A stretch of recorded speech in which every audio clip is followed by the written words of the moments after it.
अध्याय 531 और बाकी हैं। अनुष्ठान सफल रहा और हालांकि उसे पॉल की ज्यादा परवाह नहीं थी, क्विन फिर भी यह जानने में दिलचस्पी रखता था कि वह क्या बन सकता है। वहां उसके और लियो जैसे सामान्य पिशाच थे, फिर एरिन जैसे वर्ग ए के पिशाच, वर्ग बी में पीटर और वर्ग सी में लेयला और सिया। एडवर्ड के अनुसार कुछ वर्ग ऐसे भी थे जो अपनी योग्यता से कहीं ज्यादा परेशानी पैदा कर सकते थे। इसलिए बेहतर यही होगा कि वे जल्द से जल्द ऐसे खतरों से निपटने के लिए तैयार रहें। लेकिन ड्वाइट, लियो और खुद के साथ वह कभी सोच भी नहीं सकता था कि पॉल ऐसा कुछ बन जाएगा जिसे वे तीनों मिलकर भी हरा नहीं पाएंगे। बधाई हो, आपने अनुष्ठान सफलतापूर्वक पूरा कर लिया है। एक पिशाच बनाया गया है। 6/10 शापित परिवार के सदस्य। यह एक अच्छा नतीजा था। थोड़ा डर था कि पॉल किसी जटिल चीज में बदल जाएगा, कुछ नया जिससे उसे धरती पर निपटना होगा, लेकिन एक पिशाच के साथ कोई आश्चर्य की बात नहीं थी।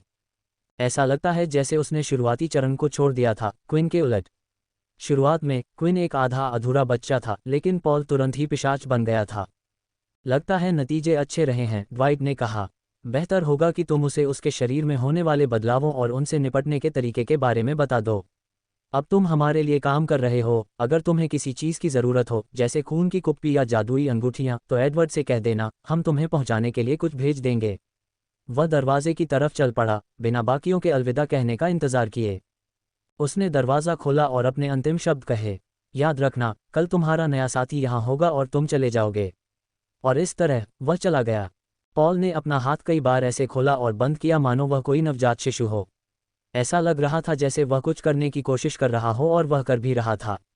वह ये देखने की कोशिश कर रहा था कि क्या उसकी क्षमता सचमुच चली गई है। उसने ऐसा कुछ होते पहले कभी नहीं सुना था। उसने जमीन को उठाने, वस्तुओं को हिलाने आदि की कोशिश की, लेकिन कुछ भी काम नहीं आया। लियो, मैं सोच रहा था, क्विन ने पॉल की ओर देखते हुए कहा। जब तुम पिशाच बन गए तो क्या तुम अपनी आत्मा के हथियार का इस्तेमाल कर पाए? हाँ, मैं कर पाया हूँ, लियो ने जवाब दिया। लेकिन अगर तुम इसलिए पूछ रहे हो क्योंकि तुम जानना चाहते हो कि क्या पॉल कर सकता है, तो मुझे इसका जवाब नहीं पता।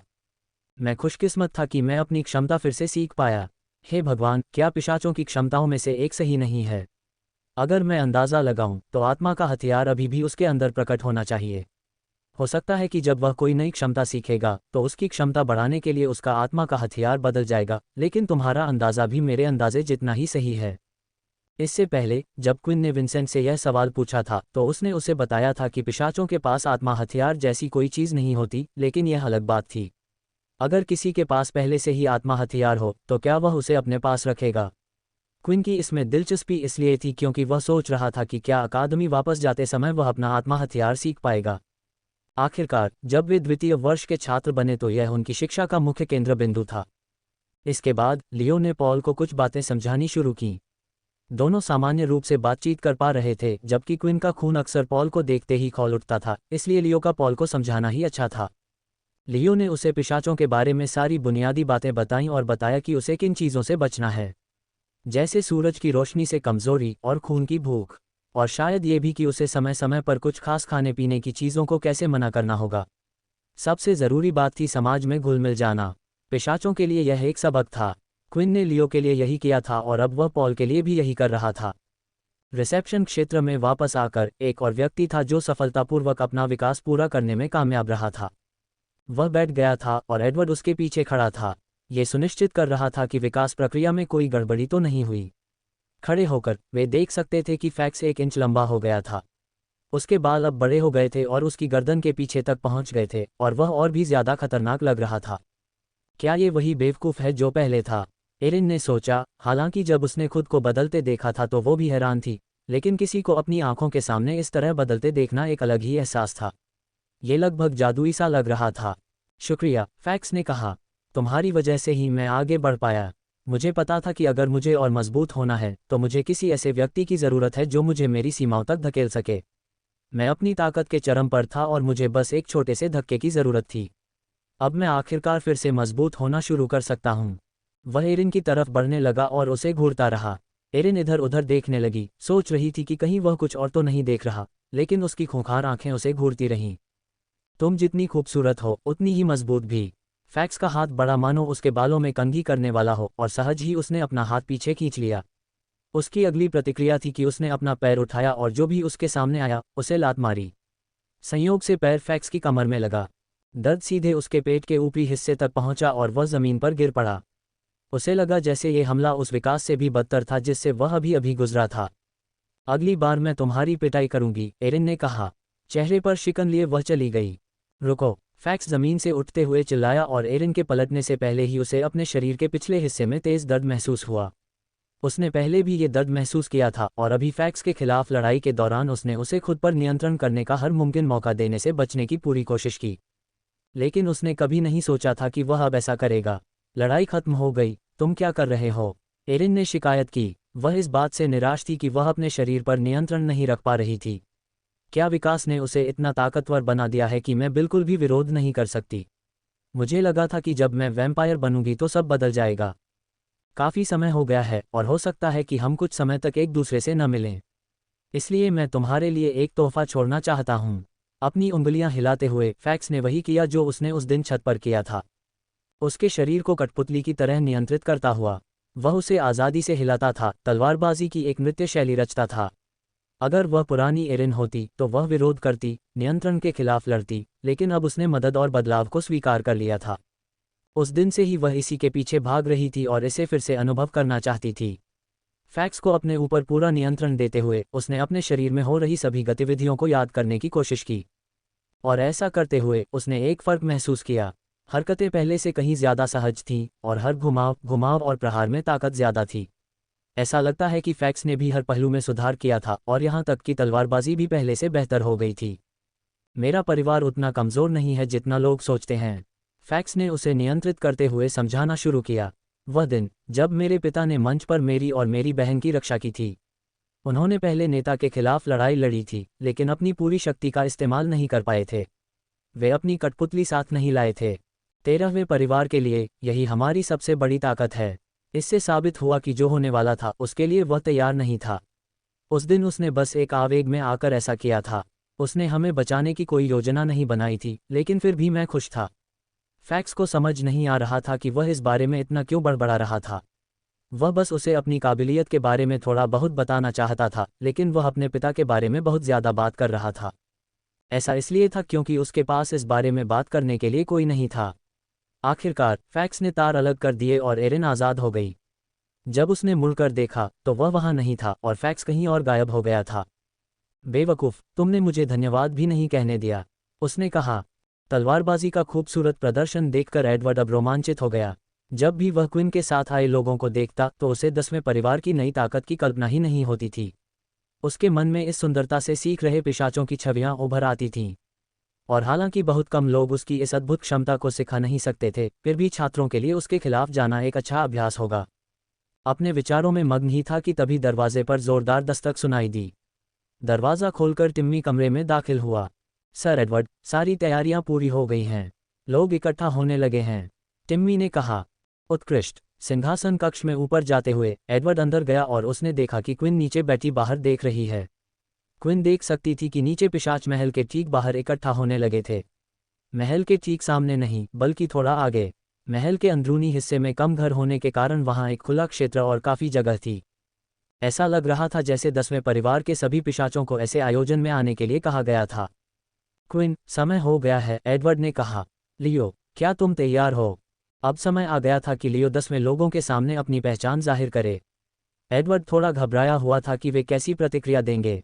10वीं के लोगों तक खबर फैल गई थी कि आज एक घोषणा होने वाली है, इसलिए वे महल के सामने वाले हिस्से में इकट्ठा हो गए थे। ये काफ़ी दूर स्थित था और लोगों को स्वाभाविक रूप से पता था कि मुख्य द्वार के बहुत पास नहीं खड़े होना है। बाहर ज़मीन से कुछ फीट ऊंचा एक छोटा सा मंच बनाया गया था। ऐसा इसलिए किया गया था ताकि यह ज़्यादा निजी लगे। महल से भाषण दिया जा सकता था, लेकिन ये बहुत दूर था और लोगों से कटा हुआ सा लगता था। एडवर्ड को लगा कि यही उनके परिवार को एक दूसरे के करीब लाने का मौका है। क्या आप जानते हैं कि आज हम सबको यहाँ क्यों बुलाया गया है? बहुत समय हो गया है जब ऐसा कुछ हुआ था। मुझे यकीन नहीं है, शायद इसका महल में रोशनी होने से कुछ लेना देना है। आपको लगता है कि 10वें परिवार के नए नेता के बारे में जो कहा गया था वह सच है? मैं ऐसे लोगों को आते जाते देख रहा हूं जिन्हें मैंने पहले कभी नहीं देखा था, और मुझे लगता है कि मैंने एक शाही शूरवीर को भी यहाँ आते देखा है। भीड़ सोच रही थी कि आखिर उन्हें यहाँ किस लिए बुलाया गया है। ऐसा कुछ हुए काफ़ी समय हो गया था। यहाँ तक कि जो लोग 10वें परिवार में अस्थायी रूप से थे, वे भी इस बात में रुचि रखते थे कि आगे क्या होने वाला है।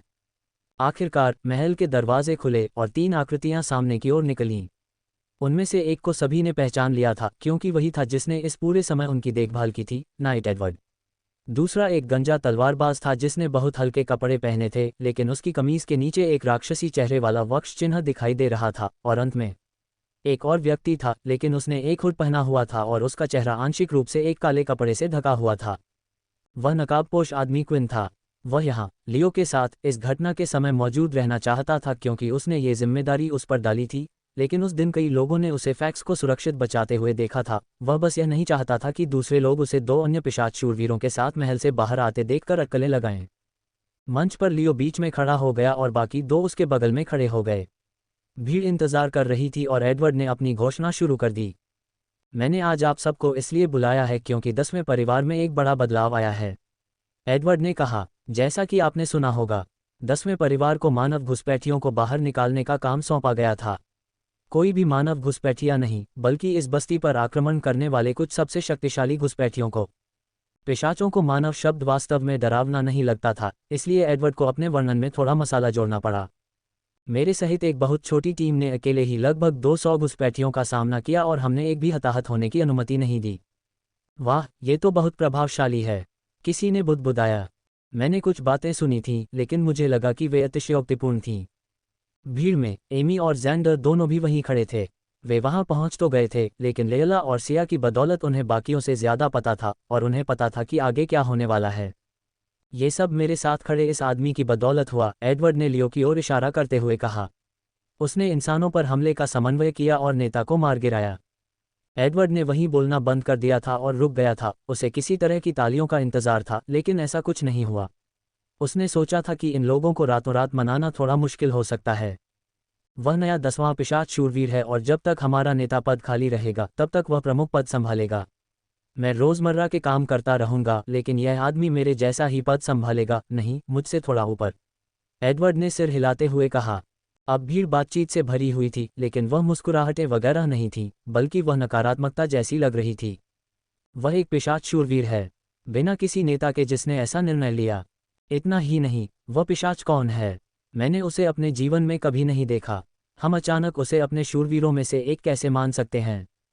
हमारे बारे में क्या किसी प्रकार की परीक्षा नहीं होनी चाहिए, ये देखने के लिए कि क्या कोई कुलीन व्यक्ति योग्य है? इस अज्ञात व्यक्ति को सभी से आगे निकलने का मौका कैसे मिला? शिकायतों की बढ़ती संख्या के कारण भीड़ बेचैन हो रही थी और एडवर्ड ये देख सकता था। मैं तुम्हें यकीन दिलाता हूँ, यह आदमी मुझसे भी ज्यादा ताकतवर है, एडवर्ड ने समझाया। ज्यादातर चीजें वैसी ही रहेंगी, लेकिन 10वें को अब एक नई ताकत मिल गई है। अगर कोई मुसीबत आने वाली है तो वह दूसरे पिशाच परिवारों के खिलाफ मोर्चा खोलने वाली ताकत बन जाएगा। अगर दूसरे लोग कोई गलत काम कर रहे हैं तो अब तुम्हें डर के मारे छिपने की जरूरत नहीं पड़ेगी। एडवर्ड इतने जोश से बोल रहा था कि कई लोगों को लगा कि वे उस पर यकीन कर सकते हैं। उन्हें यकीन नहीं था कि यह कोई चाल थी, बस उन्हें ऊर्जा देने के लिए या कुछ और, लेकिन एडवर्ड की बात सुनने के बाद कुछ लोगों को यकीन होने लगा था। हालांकि ये सब कुछ नहीं था।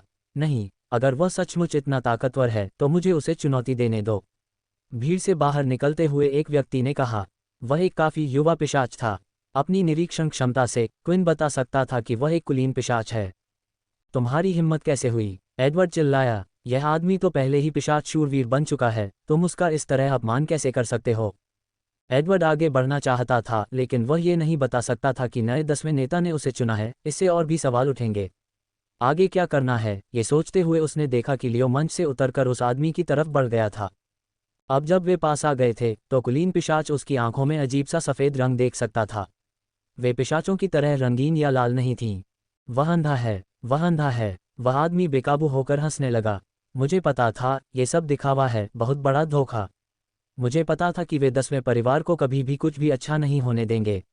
उन्होंने कभी नया नेता इसलिए नहीं चुना क्योंकि वे चाहते हैं कि परिवारों में से एक ऐसा ही रहे। वे चाहते हैं कि परिवारों में से एक सबसे निचले पायदान पर रहे। इस तरह सभी परिवार उन पर हमला कर सकते हैं। देखते नहीं, अगर सबके पास एक परिवार हो जिससे वे मिलकर नफरत कर सकें तो वे एक दूसरे से नफरत नहीं करेंगे। मुझे याद है एक समय था जब चौथे परिवार और बाकियों को भी उतना ही परेशान किया जाता था, पर अब ऐसा नहीं है। उस दिन से नहीं जब से विंसेंट हमें छोड़कर गया है, पिशाच चिल्लाया। तभी मंच पर लियो के पीछे एक अजीब सी उपस्थिति महसूस हुई और उसके साथ ही किसी के सिर के ऊपर धुंध छाने लगी। एडवर्ड ने धीमी आवाज में कहा, तुम्हें नेता का नाम बोलने की इजाज़त नहीं है। उसके कंधे पर हाथ रखते हुए क्विन ने उसके कानों में फुसफुसाया, लियो को इससे निपटने दो। यह उसकी अपनी स्थिति साबित करने की दिशा में उसका पहला कदम है। मैं तुम्हारा सौदा मान लूंगा, लियो ने कहा। अगर कोई नाखुश है तो बेझिझक मुझसे लड़ सकता है। अगर मैं हार गया तो तुम नाइट की जगह लेने के लिए स्वतंत्र हो। लियो ये काम इतनी आसानी से नहीं कर सकता था, लेकिन बाकी पिशाचों को ये बात पता नहीं थी। उन्हें तो वैसे भी सब कुछ झूठ लग रहा था, इसलिए सबसे पहले उसके सामने खड़ा पिशाच सरदार ही उसकी चाल का पर्दाफाश कर पाया। माफ करना, लेकिन मैं इस पूरी स्थिति से तंग आ चुका हूं। पिशाच योद्धा आगे दौड़ते हुए चिल्लाया। 2 खूनी वार किए गए और लियो ने बस अपने शरीर को बाएं दाएं झुकाकर वार से बचा लिया। फिर जब पिशाच काफी करीब आ गया तो उसने मुक्का मारने की कोशिश की, लेकिन अगले ही पल लियो उसकी नज़रों से ओझल हो गया और उसके नीचे था। लियो ने बिना अपना ब्लेड निकाले ऊपर उठकर अपने हाथ का इस्तेमाल किया, और इससे पहले कि सबको कुछ पता चले, पिशाच के हाथ कट चुके थे और वे जमीन पर लौट रहे थे।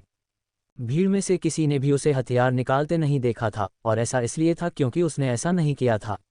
उसने बस अपने हाथों का इस्तेमाल किया था, अपनी ही क्यूई से सजे हुए। एडवर्ड ने कहा, जाओ, कुछ डॉक्टरी मदद लो और उन हाथों को फिर से जोड़ दो।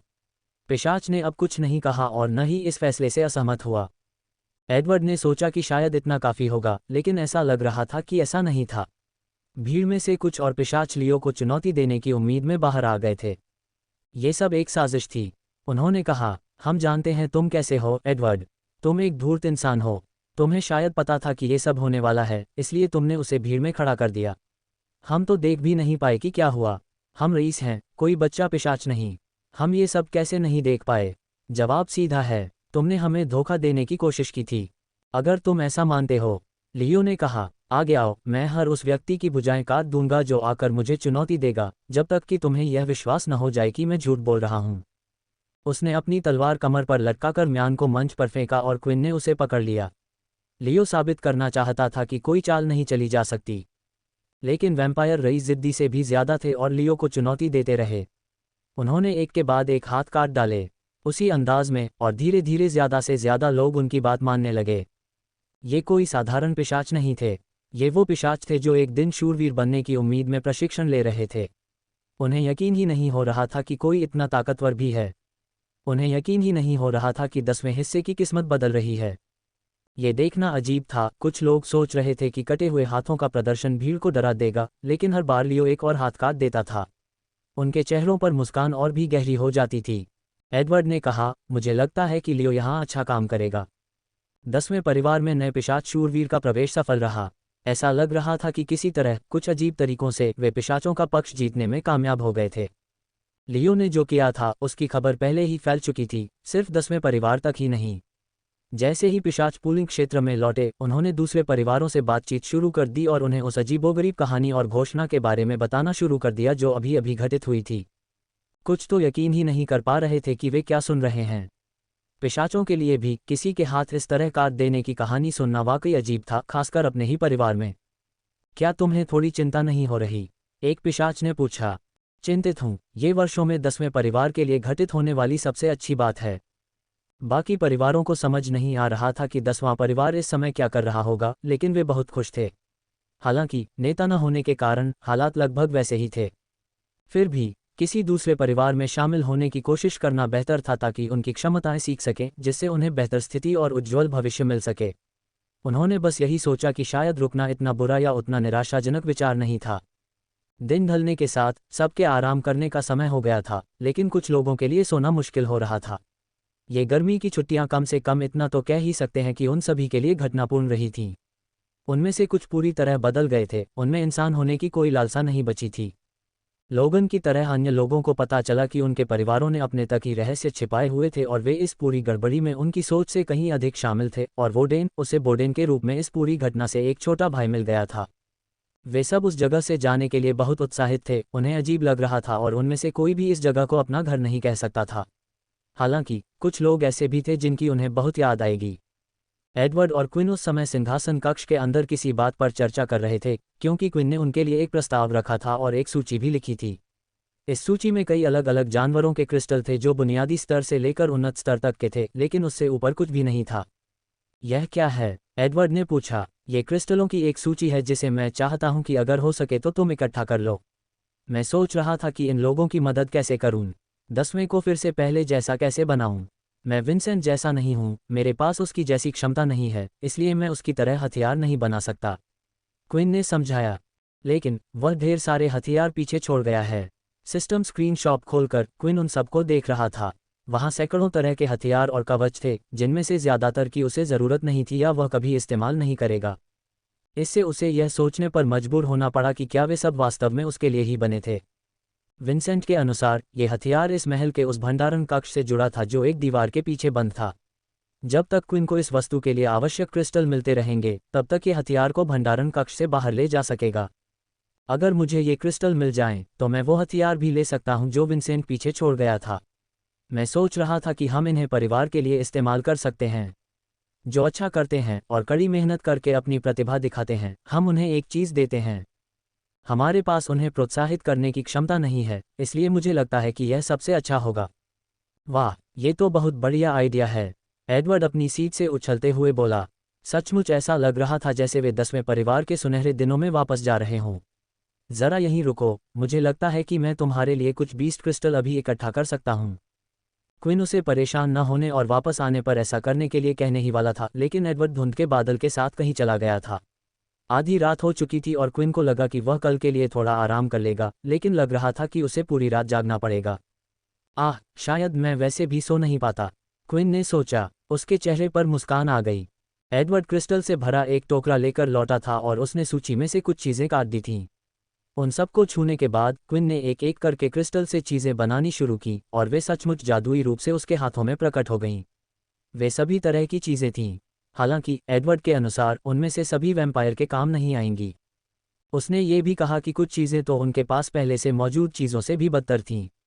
ये बात समझ में आती थी क्योंकि विंसेंट एक पुराना पिशाच था और उनके लिए कुछ चीज़ें उससे भी बेहतर बनाना आम बात थी जो उस समय उसके पास थीं। फिर भी क्विन उन्हें अभी के लिए अपनी सूची में रखेगा। एडवर्ड ने जो चीज़ें नहीं लीं, उनके लिए उसके पास एक और योजना थी। धरती पर एक खास व्यक्ति था जिसके साथ उसने मिलकर काम किया था। आखिरकार जब सब कुछ हो गया तो क्विन को अच्छी नींद आ सकी और वह पूरी तरह थक गया। इस तरह से सिस्टम का इस्तेमाल करने से उसकी कोई ऊर्जा खर्च नहीं हुई, लेकिन सिस्टम को इस तरह से बार बार इस्तेमाल करने से उसके दिमाग पर बुरा असर पड़ा। उसे लगता था कि उसे कभी नींद नहीं आएगी, लेकिन उसे नींद आ गई और जैसे ही उसका शरीर बिस्तर से टकराया, वह बेहोश हो गया। अगले दिन उसे एडवर्ड ने जगाया, जिसके पास एक बक्सा था। क्विन अभी भी अपने कपड़ों में था क्योंकि वह कल रात इतना थका हुआ था कि कपड़े भी नहीं बदल पाया था। स्वाभाविक रूप से उसने खिड़की से बाहर देखा और बाहर अंधेरा था। एक पल के लिए उसे लगा कि अभी भी रात है, लेकिन फिर याद आया कि इस धरती पर रात कभी नहीं बदलती। अपनी आंखें मलने और बिस्तर से उतरने के बाद क्विन एडवर्ड के पास गया। वह क्या है? क्विन ने पूछा। ये वही सामान है जो आपने ऑर्डर किया था, आज सुबह एक परिचित ने इन्हें डिलीवर कर दिया, एडवर्ड ने जवाब दिया। बक्सा खोलने पर कई अलग अलग चीज़ें दिखाई दीं। अंदर कुछ अंगूठियां थीं जो उसने मांगी थीं ताकि वह उन्हें खुद को और दूसरों को दे सके, साथ ही कुछ अतिरिक्त भी। उसे नहीं पता था कि कब उनकी ज़रूरत पड़ जाएगी, या अगर वे खो गईं तो वह क्या करेगा। और कुछ फ्लास्क भी थे। कुप्पियां पहले से ही कृत्रिम रक्त से भरी हुई थीं, लेकिन ज़्यादा नहीं थीं। आखिरकार सिर्फ पिशाचों को ही उनकी ज़रूरत पड़ी। यह अफसोस की बात थी कि ज़रूरत पड़ने पर पीटर के लिए ताज़ा मांस रखने के लिए कुछ भी नहीं था। ये बहुत बढ़िया है, क्विन ने कहा। उसने अंगूठियां अपने आयामी शून्य में रख दी, लेकिन फ्लास्क के अंदर खून होने के कारण उसे अपने पास कहीं सुरक्षित रखना पड़ा। और हाँ, ऐसा लगता है कि नया मेहमान थॉर्न रूम में इंतजार कर रहा है, एडवर्ड ने कहा। जैसे ही वह जागा, ऐसा लगा कि क्विन को सांस लेने के लिए एक सेकंड भी नहीं मिलेगा और फिर उसे कुछ और करने की जरूरत पड़ेगी। चलो, ये काम निपटाकर वापस चलते हैं, क्विन ने जवाब दिया। सबको कहो कि जब वे तैयार हों तो सिंहासन कक्ष में मिलें। उनसे कहो कि वे अपना सामान और जो भी ज़रूरी हो पैक कर लें, मानो वे यहाँ वापस नहीं आएंगे। ये सुनिश्चित करने के बाद कि उसके बाल ठीक हैं और उसके कपड़े झुर्रीदार नहीं हैं, क्विन उस व्यक्ति से मिलने के लिए तैयार हो गया। ये जानते हुए कि यह व्यक्ति प्रथम परिवार से है, मैं बस यही आशा करता हूँ कि वे मेरे लिए परेशानी का कारण नहीं बनेंगे, क्विन ने सोचा। सिंहासन कक्ष में प्रवेश करने के लिए दरवाजे खोलते हुए उसने आह भरी। वह दरवाज़ों से लाल कालीन पार करते हुए आगे बढ़ा और ड्वाइट को अपनी कुर्सी पर बैठे देखा और उसके बगल वाली मेज़ पर एक चौकोर उपकरण रखा था। ये बिल्कुल वैसा ही दिख रहा था जैसा लोगन के पास था, यह एक टेलीपोर्टर था। हालांकि आगे देखते हुए क्विन की नज़र अंततः अपने नए मेहमान पर पड़ी और यह वास्तव में काफ़ी आश्चर्य की बात थी। हाय, आपसे मिलकर खुशी हुई, नाम है काज। उसने झुककर कहा और हाथ मिलाने के लिए आगे बढ़ाया। क्विन ने कोई जवाब नहीं दिया क्योंकि वह एक पल के लिए स्तब्ध रह गया। पहला नेता एक झुर्रीदार बूढ़ा गंजा आदमी था। उसने सोचा कि शायद किसी बूढ़े चाचा को उसे देखने के लिए भेजा होगा। इसके बजाय उन्होंने एक प्यारी सी दिखने वाली खैर एंजल को भेजा था। अभी भी हाथ आगे बढ़ाए हुए उसका सिर थोड़ा झुका हुआ था और उसके चेहरे पर एक प्यारी सी मुस्कान थी जिससे उसके गालों पर 2 गड्ढे दिखाई दे रहे थे। उसके बाल ज्यादातर वैम्पायर की तरह काले थे, लेकिन उसने उन्हें 2 छोटे छोटे जूड़ों में बांध रखा था जो छोटे भालू के कानों जैसे लग रहे थे। इसके अलावा वह भी बाकी लोगों की तरह ही उम्र की लग रही थी। यह एक चाल है ना? यह मेरी हिफाजत कम करने की चाल ही होगी, क्विन ने सोचा। क्या मैंने कुछ गलत किया? काज ने पूछा। उसने कुछ देर तक अपना हाथ बढ़ाया, लेकिन क्विन ने अभी भी उससे हाथ नहीं मिलाया था। अपना सिर हिलाते हुए क्विन ने उससे हाथ मिलाया और उससे भी हाथ मिलाया। आपसे मिलकर अच्छा लगा, क्विन ने जवाब दिया। मुझे लगता है अब से हम साथ मिलकर काम करेंगे। मैं इसका इंतज़ार कर रही हूँ, उसने एक बार फिर अपनी मासूम मुस्कान के साथ जवाब दिया। उसी समय लोग कमरे में आने लगे और वाइट रेड कारपेट के अंत में टेलीपोर्टर लगा रहा था। अब उनके लिए अपने प्यारे घर की ओर जाने का समय हो गया था। दरवाजे से अंदर आते ही जब भी कोई अंदर आता, काज सीधे दौड़कर उनके पास जाती और हाथ मिलाकर सबसे अपना परिचय देती। उसकी हरकतें और उसके आसपास का माहौल सब कुछ बिल्कुल हानिरहित लग रहा था। हालांकि क्विन ये बात अपने दिमाग से निकाल नहीं पा रहे थे कि जो पहला नेता उस समय उनके इतने खिलाफ लग रहा था वह कभी किसी को इतनी महत्वपूर्ण भूमिका नहीं देगा, इसलिए उन्होंने ऐसा करने का निर्णय लिया। निरीक्षण करें काज केन पिशाच नाइट। लेकिन उस पर अपनी निरीक्षण क्षमता का इस्तेमाल करने के बाद वह एक बार फिर सतर्क हो गया। कोई पिशाच शूरवीर तो बिल्कुल भी हानिरहित नहीं हो सकता था। क्या वे सचमुच इतनी दूर चले गए कि एक पिशाच शूरवीर को हमारी निगरानी के लिए तैनात कर दिया? क्विन ने सोचा। लियो और एडवर्ड के इस यात्रा पर न जाने पर यह बहुत संभव था कि काज उनके साथ सबसे मजबूत लोगों में से एक होता। अगर क्विन उसे काबू में रखने के लिए वहां नहीं होती तो उसे अपने दोस्तों की चिंता होती। अगर वे कुछ ऐसा करते जो उसे गलत लगता तो वह खुद उनसे निपटने के लिए पूरी तरह तैयार थी। उसके मन में बस एक और चिंता थी। पॉल और लियो समेत सभी लोग कमरे में थे। हालांकि लियो नहीं आ रहा था, पर वह सबको विदा करने आया था। वे सिर्फ लड़कियों का इंतजार कर रहे थे। इतना समय क्यों लग रहा है? फैक्स ने झुंझलाकर पैर थपथपाते हुए कहा। वह इस जगह से दोबारा जाने के लिए पहले से कहीं ज्यादा उत्साहित था। तभी दरवाज़ा फिर से खुला और हमेशा की तरह तेजी से कमरे में दौड़ती हुई 3 लड़कियां अंदर आईं। काज ने सबसे पहले उन सबका अभिवादन किया। जाने से पहले उसने वहां मौजूद हर व्यक्ति से हाथ मिलाया। जैसे ही काज मुड़ा और चला गया, सिया एक पल के लिए रुक गई। क्या मैं उस लड़की से पहले कहीं मिला हूं? सिया ने कहा। खैर, मैं पहले कभी उसके जैसी नहीं रही, लैला ने जवाब दिया। टेलीपोर्टर के पास पहुंचकर जहां सब इंतजार कर रहे थे, सिया ने कमरे में चारों ओर सबको देखा। उसने भी पहली बार पॉल को इतने करीब से देखा था और तभी उसे एहसास हुआ। अब उसे याद आया कि उसने उस लड़की को पहले कहाँ देखा था। ये कुछ समय पहले ही उसकी आंखों में आया था। शिक्षक फिल से उसने सीखा था कि उसके ये दर्शन एक संभावित भविष्य का हिस्सा थे। बस एक बात थी कि वे नहीं जानते थे कि यह कब होगा या भविष्य में कितनी दूर होगा। उस समय उसने इस पूरी बात को नज़रअंदाज कर दिया था। वजह यह थी कि उस दृश्य में ऐसे लोग थे जिनसे वह पहले कभी नहीं मिली थी।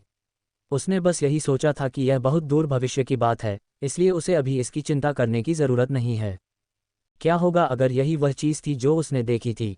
चिंता उसके मन में घर कर गई थी और लैला को ऊपर से काली धुंध दिखाई दे रही थी। काज लड़की को देखकर उसे अंदाज़ा हो गया कि उसे किसी बात की चिंता हो रही है। यह क्या है? लैला फुसफुसाई। क्या ये कोई और दृश्य है? चारों ओर देखते हुए सिया सोच रही थी कि क्या उसे उन्हें बताना चाहिए या नहीं। उसे डर लग रहा था कि अगर वे उस टेलीपोर्टर से गुजर गए तो कुछ भयानक हो जाएगा। नहीं, सिया ने जवाब दिया।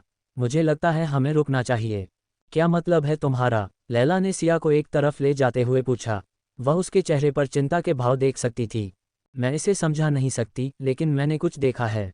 अगर हम उस टेलीपोर्टर से गुजरेंगे तो मुझे लगता है कि हमारे साथ कुछ बुरा होने वाला है, सिया ने समझाया। क्या तुमने यह अपने स्वप्न में देखा था या ये सिर्फ एक अनुमान है? लैला ने पूछा। वह सोचते हुए रुक गई। दरअसल ये बस एक पूर्व दर्शन पर आधारित एक अनुमान था। उसने बाकी लड़कियों को इसके बारे में पहले ही बता दिया था, लेकिन वे सभी उस दर्शन में जीवित दिखाई दे रही थीं, इसलिए उन्हें नहीं लगा कि उन्हें ज्यादा चिंता करने की जरूरत है। उसने अपने दोनों हाथ सिया के कंधों पर रखकर उसे शांत करने की कोशिश की। याद रखें, जो भविष्य आप देख रहे हैं वह स्थायी नहीं है। ये बस एक विकल्प है जो आप देख सकते हैं, हम इसे बदल सकते हैं। फिल ने यही कहा था, है ना? लेकिन ये भी ज़रूरी है कि आप इन बातों को अपने तक ही न रखें। जब भी आप कुछ देखें हमें बताएं। कौन जाने शायद एक दिन ये हमारी जान बचा ले। लैला की बातों ने सिया को काफ़ी हद तक शांत कर दिया था और दोनों ने कोई तमाशा न करने का फैसला किया, खासकर जब सब पहले से ही वापस जाने को लेकर खुश और उत्साहित थे। वे बस माहौल खराब नहीं करना चाहते थे। सभी लोग टेलीपोर्टर के सामने लाइन में खड़े हो गए और ड्वाइट ने सबको एक संक्षिप्त जानकारी दी। ये वही बात थी जो उसने क्विन को बताई थी, लेकिन उसने ये भी सुनिश्चित किया कि सभी को इस मिशन के परिणाम और गंभीरता का भी पता हो। वे अब वैम्पायर काउंसिल के लिए काम कर रहे थे और वह उन्हें ये सब याद दिलाना चाहता था। टेलीपोर्टर हमें कहाँ ले जाएगा? लोगन ने पूछा। आप सीधे सैन्य बेस 2 के द्वीप पर उपस्थित होंगे, ड्वाइट ने उत्तर दिया।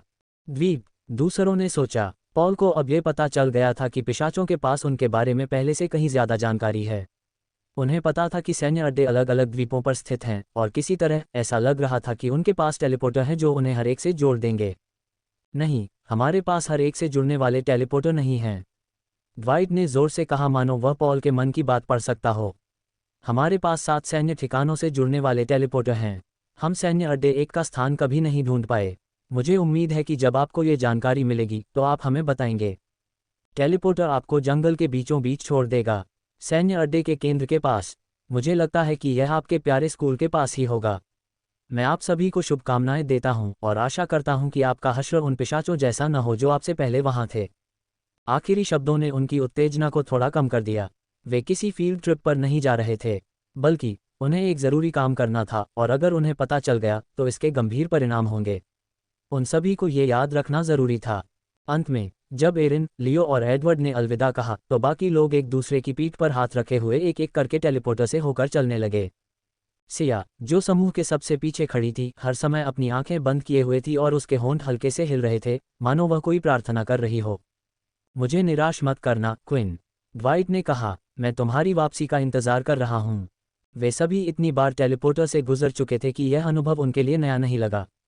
फिर भी अपने शरीर को इस तरह विकृत होते हुए महसूस करना, मानो उसे कुचला और खींचा जा रहा हो, एक असहज करने वाली बात थी। बहरहाल यह एहसास बस कुछ सेकंड तक ही रहा और आखिरकार जब उन्होंने अपने पैरों के ज़मीन पर पड़ने की आवाज़ सुनी तो उन्हें एहसास हुआ कि वे वापस धरती पर आ गए हैं। सबसे पहले जो चीज़ उन दोनों को महसूस हुई वो थी उनके शरीर पर पड़ रही सूरज की गर्मी। एक ऐसा एहसास जिसकी उन्हें बहुत याद आ रही थी। मुझे वह विटामिन डी दे दो, वोर्डन ने मुस्कुराते हुए कहा। जैसा कि ड्वाइट ने कहा था, वे सभी किसी न किसी प्रकार के जंगल में थे। वे चारों ओर देखकर यह समझने की कोशिश कर रहे थे कि वे कहाँ हैं, और तभी उनमें से कुछ ने कुछ देखा। अरे ये देखो, क्या जंगल में लड़ाई हुई थी? वोर्डन ने पूछा। समूह ने देखा और वे भी देख सकते थे। कई पेड़ जल गए थे, जमीन से उखड़ गए थे या पूरी तरह से नष्ट हो गए थे। ये हाल ही में हुआ होगा, पॉल ने टिप्पणी की। आमतौर पर टीम इस तरह की चीज़ों को जल्दी ठीक कर देती है। लगता है मेरी अनुपस्थिति में वे काफ़ी लापरवाह रहे हैं। पॉल भी कुछ समय के लिए बाहर गया था। उसने अपना ज़्यादातर समय चमगादड़ ग्रह पर सर्वोच्च कमांडर के साथ बिताया था। फिर टेलीपोर्टर की खोज के बाद तो और भी ज़्यादा समय। वह भी बच्चों जितना ही समय बाहर रहा था। ये सूरज है, काज ने कहा। मेरी आंखें, मेरी त्वचा, मैं पिघल रहा हूँ। बोलते समय वह नाटकीय हरकतें कर रही थी और व्यंग्यात्मक लहजे में कह रही थी। उसके पास भी अंगूठी थी, इसलिए वे जानते थे कि उस पर इसका कोई असर नहीं हुआ है। वह बस सबको हंसाने की कोशिश कर रही थी, लेकिन उसे अच्छा नहीं लगा। फिर भी ये पहली बार था जब अंगूठियों के बावजूद उन्हें ऐसा अजीब सा एहसास हो रहा था। याद है वो अंगूठियां जिनकी वजह से तुम लोग इतने लंबे समय तक धूप में रह पाए हो? क्विन ने याद दिलाते हुए कहा। पता चला कि क्विन ने लियो को जो अंगूठी दी थी वह काफ़ी दुर्लभ थी और जाने से पहले लियो ने उसे क्विन को लौटा दिया था। ये जानने के बाद कि यह इतना मूल्यवान है, इसकी कोई संभावना नहीं थी कि वह इसे दूसरों को दे देगा और अपने पास ही रखेगा। चलो इस तरफ चलते हैं, काज ने दूर से दिखाई दे रहे एक रास्ते की ओर इशारा करते हुए कहा। उसने तुरंत चलना शुरू कर दिया था, लेकिन फिर उसे ध्यान आया कि उसे किसी और के कदमों की आहट सुनाई नहीं दे रही है। जब वह पलटी तो उसने देखा कि वे सब क्विन को घूर रहे थे, उससे कुछ करने की उम्मीद कर रहे थे। क्विन, तुम्हें दिखाना होगा कि तुम ही नेता हो, फैक्स फुसफुसाया। अगर तुम उसे अपने ऊपर हावी होने दोगे और चीज़ें तय करने दोगे तो वह सोचेगी कि वही सब कुछ संभाल रही है। ओह ठीक है, क्विन ने कहा। उसने सोचा था कि जब वह स्कूल लौटेगा तो वह फिर से एक छात्र बन जाएगा, शिक्षकों के आदेश मानेगा और उनकी बातें सुनेगा, लेकिन उसकी स्थिति पहले से कहीं ज़्यादा बदल गई थी। वह सिर्फ एक छात्र नहीं था, अब तो पूरे सैन्य अड्डे का नेता भी उसके अधीन था। चलो सब इसी तरफ चलते हैं, क्विन ने काज की तरफ इशारा करते हुए कहा। देखते हैं कि हम कहाँ हैं। बाकी लोग क्विन के निर्देशानुसार जंगल से बाहर निकलने लगे। काज बेवकूफ़ नहीं थी, वह जानती थी कि बाकी लोग क्या कर रहे हैं। एक समूह के रूप में वे सभी एक एक करके जंगल से बाहर निकले और आखिरकार वे उसे देख पाए। वे जंगल के उस हिस्से से बाहर निकले थे जहां से उन्हें बाईं ओर स्कूल और शहर दिखाई दे रहा था। हालांकि जो कुछ उन्होंने देखा था उसे देखकर उनके मुंह खुले के खुले रह गए और कुछ के चेहरों से आंसू बहने लगे। सिया सही थी, उसका सपना सच हो गया था। यहाँ क्या हुआ? क्विन ने पूछा। सब लोग एक पूरी तरह से तबाह हो चुके स्कूल को देख रहे थे और शहर का भी यही हाल था। ऐसा लग रहा था मानो कोई युद्ध छिड़ गया हो। आग 3 का अंत। अब तक पढ़ने के लिए आप सभी का धन्यवाद और मुझे आशा है कि आप अगले भाग का भी उतना ही आनंद लेंगे जितना कि आपने इसे लिया। वहां मौजूद हर कोई कुछ देर तक एक शब्द भी नहीं बोला क्योंकि सब अपने सामने फैली अराजकता को देख रहे थे। कुछ हिस्सों में जमीन पूरी तरह से तबाह हो चुकी थी। स्कूल के दरवाजे समेत वो मजबूत इमारत अब वहां नहीं थी और दूसरी तरफ बसे शहर का भी हाल बिल्कुल वैसा ही था। क्या हो रहा है? काज ने आखिरकार उलझन में कहा। क्या यही उम्मीद नहीं थी? बेशक काज को इस बात का जरा भी अंदाजा नहीं था कि इंसानी दुनिया कैसी होनी चाहिए। वह बस ये सुनिश्चित करने के लिए वहां थी कि बाकी लोग वैसा ही कर रहे हैं जैसा उन्हें बताया गया है, और साथ ही अपने नेता को ये भी बताना चाहती थी कि क्या कोई ऐसी बात है जो रिपोर्ट करने लायक हो। क्या ये रिपोर्ट करने लायक है? उसने सोचा, लेकिन उसे कुछ समझ नहीं आया। लोगन ने कहा, ऐसा लगता है कि यहाँ कोई बड़ी लड़ाई हुई है। मुझे लगता है कि मैं भी समझ गया हूँ, पीटर ने टिप्पणी की। लेकिन देखो, मुझे कुछ सुनाई नहीं दे रहा। मैं किसी को देख भी नहीं पा रहा। पूरी जगह मानो वीरान हो गई हो, एक ज़ॉम्बी फिल्म की तरह, वोडन ने कहा। फैक्स इस टिप्पणी पर हंसे बिना नहीं रह सका, लेकिन जब बाकी लोग उसकी ओर देखने के लिए मुड़े तो उसने तुरंत अपना मुंह पर हाथ रख लिया। यह उससे ज़्यादा उनके लिए एक संवेदनशील मामला था। यह उनका घर था, लेकिन वह खुद को रोक नहीं सका। आखिरकार पीटर यहाँ किसी से भी ज़्यादा ज़ॉम्बी के सबसे करीब था, इसलिए यह अजीब लगा कि पीटर की टिप्पणी के बाद वोडन ही ऐसा कहेगा। क्या तुम्हें लगता है कि यह डाल्की का हमला था, या शायद कोई जानवर पोर्टल से बाहर निकल आया था? लैला ने पूछा। मुझे नहीं लगता कि ये डाल्की की वजह से है, पॉल ने आसमान की ओर देखते हुए कहा। जब उसने पहली बार विनाश देखा तो उसका भी पहला विचार यही था। अगर ये डाल्की की वजह से होता तो हम ऊपर से उनका विशाल जहाज देख रहे होते। पॉल को पिछले युद्ध की याद आ गई। एक जहाज इतना बड़ा था कि उसे दुनिया के लगभग किसी भी कोने से देखा जा सकता था। उस समय उसने सबके दिलों में डर पैदा कर दिया था और वह एक ऐसा दिन था जिसे वे कभी नहीं भूल सकते। हालांकि वह इस बात से इनकार नहीं कर सकता था कि कुछ दिल की भी हो सकते हैं, लेकिन जगह को इस तरह से खाली छोड़ना कोई मायने नहीं रखता था। नुकसान ऐसा लग रहा था जैसे बहुत पहले ही हुआ हो, और अब यहाँ कोई नहीं था। अगर ऐसा होता तो अब तक इसकी मरम्मत हो चुकी होती। क्या कोई तरीका है जिससे हम हेड बेस से संपर्क कर सकें? क्विन ने पॉल की ओर देखते हुए पूछा। या किसी और से, या दूसरे जनरलों से? पिशाचों ने हमसे हमारा सारा उपकरण छीन लिया, लेकिन उस समय तो वे बेकार ही थे। वैसे भी हम द्वीप पर बाकी दुनिया से स्थानीय संपर्क बंद कर देते हैं। कुछ ही उपकरण ऐसे हैं जिनका इस्तेमाल दूसरों से संपर्क करने के लिए किया जा सकता है। जो भी उपकरण इस्तेमाल किए जा सकते हैं वे या तो स्कूल में हैं या शहर में, लेकिन यहाँ से सब कुछ नष्ट भरा दिखता है। मेरा शोध, लोगन चिल्लाया। वह अपने कमरे में बचे हुए सभी उपकरणों के बारे में सोचने लगा। उसने इतने सालों में जो कुछ भी बनाया था वह सब अपने साथ लाया था। क्या वह भी सब नष्ट हो गया था? ठीक है, चलो शांत हो जाओ, क्विन ने कहा। जितना ज़्यादा समय वे बिना कुछ किए खड़े खड़े बिता रहे थे उतना ही ज़्यादा लोग परेशान होने लगे थे। चलो कुछ ऐसा ढूंढते हैं जिससे हम कुछ ऐसे लोगों से संपर्क कर सकें जिन्हें पता हो कि यहाँ क्या हो रहा है। पीटर, अगर तुम शहर जाकर देख सको कि कोई जिंदा है या नहीं तो उसे हमारे पास वापस ले आओ। उन्हें बता दो कि पॉल यहाँ है। पीटर को चुनने का कारण यह था कि उसके पास असीमित सहनशक्ति थी। वह किसी को ढूंढने के लिए शहर में अंतहीन दौड़ सकता था। इसके अलावा उसके आंकड़ों के कारण उसकी गति भी बहुत अच्छी थी। अन्य लोग काफ़ी घबराए हुए लग रहे थे और जो लोग इस तरह का कार्य करने में सक्षम थे उन्हें वह अपने पास ही रखना चाहता था। पीटर को छोड़कर बाकी सभी लोग स्कूल की ओर चल पड़े और रास्ते में उन्हें अपना पहला व्यक्ति दिखाई दिया। क्विन अपनी तेज़ रफ्तार से तुरंत उनकी ओर दौड़ा, लेकिन वह व्यक्ति मर चुका था। बल्कि यूं कहें कि वह पूरी तरह जलकर राख हो चुका था। उसके बाल बिखरे हुए थे। फर्श पर पड़े व्यक्ति ने मानक सैन्य वर्दी पहन रखी थी और वह सैन्यकर्मी था। स्कूल की ओर चलते हुए उन्हें और भी कई लाशें दिखाई दी और क्विन ने खुद उनमें से हर एक की जांच करने का फैसला किया। हर एक लाश पूरी तरह से जल चुकी थी। जमीन पर जगह जगह खून के धब्बे थे, लेकिन अपनी जांच पड़ताल की कला से क्विन बता सकता था कि वह बेकार थी। खून में उंगली डुबोने के बाद भी उसके आंकड़े नहीं बदले। इन लोगों के साथ जो भी हुआ उन्हें अविश्वसनीय रूप से चोट पहुंची थी। क्या तुमने ध्यान दिया? सिया बोली। अब तक हमें जितनी भी लाशें मिली हैं वे सिर्फ गार्ड्स की हैं। मुझे कोई भी छात्र दिखाई नहीं दे रहा। तुम सही हो, लैला ने कहा। यह कोई बहुत असामान्य बात नहीं होनी चाहिए, लोगन ने जवाब दिया। याद रखना, गर्मी का मौसम था। ज्यादातर छात्र अपने परिवारों के पास लौटने वाले थे। शुरू में यहाँ ज्यादा छात्र नहीं थे। लोगन की यह बात सुनकर उनमें से कई लोग अपने अपने परिवारों के बारे में सोचने लगे। सोच रहे थे कि क्या वे सब इसमें ठीक हैं। यहाँ तक कि लैला भी प्यो के बारे में सोच रही थी। वह थोड़ी चिंता से खुद को रोक नहीं पाए।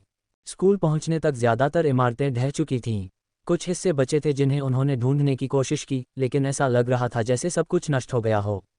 फिर भी किसी भी स्थिति से निपटने के लिए वे सब अलग हो गए ताकि देख सकें कि क्या कुछ मिल सकता है। वोर्डन ने बोर्डन को अपने छोटे से साइड पॉकेट बॉक्स से भी निकाल लिया था ताकि वह भी खोज सके। लोगन ने एक छोटा सा टूल बॉक्स डिज़ाइन किया था जिसे बोर्डन के पैर के बगल में आसानी से ले जाने के लिए लगाया जा सकता था। पहले तो वोर्डन को चिंता हुई कि वह कैसे सोएगा क्योंकि बॉक्स हमेशा सीधा खड़ा रहेगा। लेकिन पता चला कि बोर्डन को अपने पैरों को अंदर की ओर करके और उन्हें हाथों से पकड़कर सोना पसंद था। यह उसके लिए बिल्कुल सही था। इस छवि ने उसे उस स्थिति की याद दिला दी जिसमें सिल अक्सर बैठता और सोता था, जिससे वोर्डन को आश्चर्य हो रहा था कि क्या बोर्डन उस पर आधारित है, मूल पर, या उन तीनों का मिश्रण है। वैसे भी बोर्डन मलबे के बड़े ढेर को हटाने में बहुत मददगार था, जिसके नीचे संभवतः कुछ दबा हुआ था जिसे वे देख सकते थे। लोगन ये पता लगाने की कोशिश कर रहा था कि उसका कमरा कहाँ होगा, और उसे मिल भी गया था, लेकिन पहलेदारों की तरह सब कुछ तबाह और जलकर खाक हो चुका था। अंदर के सारे पुर्जे नष्ट हो चुके थे। पुराने उपकरणों की मरम्मत करने की बजाय नए उपकरण बनाना ज्यादा आसान होता। धिक्कार है, लोगन ने मलबे के एक टुकड़े पर लात मारते हुए कहा। वह ज्यादा परेशान नहीं था। वह जैसा इंसान था, उसे जो भी जानकारी मिलती थी वह हमेशा कहीं न कहीं मौजूद होती थी। समस्या ये थी कि वह जगह उसके माता पिता के घर के पास थी। ये पता चलने के बाद कि उन्होंने उससे झूठ बोला होगा, लोगन अभी उनसे ऐसी बातें करने के लिए तैयार नहीं था। वह उम्मीद कर रहा था कि उससे पहले उसे स्कूल की जिंदगी से थोड़ा ब्रेक मिल जाएगा। केंद्र की ओर लौटते हुए अब वे सब मैदान में बैठे सोच रहे थे कि क्या करें। किसी को कुछ नहीं मिला था। ऐसा लग रहा था कि जो भी आया था उसने सारे टेलीपोर्टर भी ले लिए थे। क्या इस द्वीप से बाहर जाने का कोई रास्ता है? वोर्डन ने पूछा। द्वीप इस तरह बनाया गया था कि लोगों के लिए वहां से निकलना बेहद मुश्किल हो, पॉल ने जवाब दिया।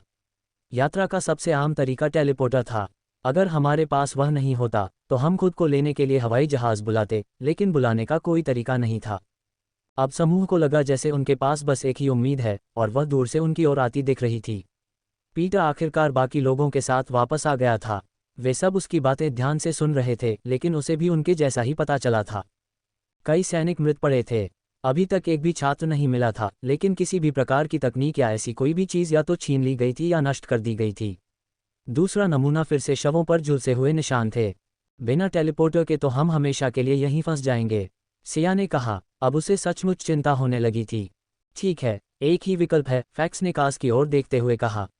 वह अपने साथ एक बड़ा सा बैग लेकर आई थी जिसे वह आसानी से अपनी पीठ पर धो रही थी। बाकी लोगों ने ये पूछने की जहमत नहीं उठाई कि अंदर क्या है। ये तो उसका अपना सामान था, लेकिन फैक्स को पता था। जैसे ही उसने अपनी पीठ खोली, वे देख पाए कि वो एक पोर्टेबल टेलीपोर्टर था।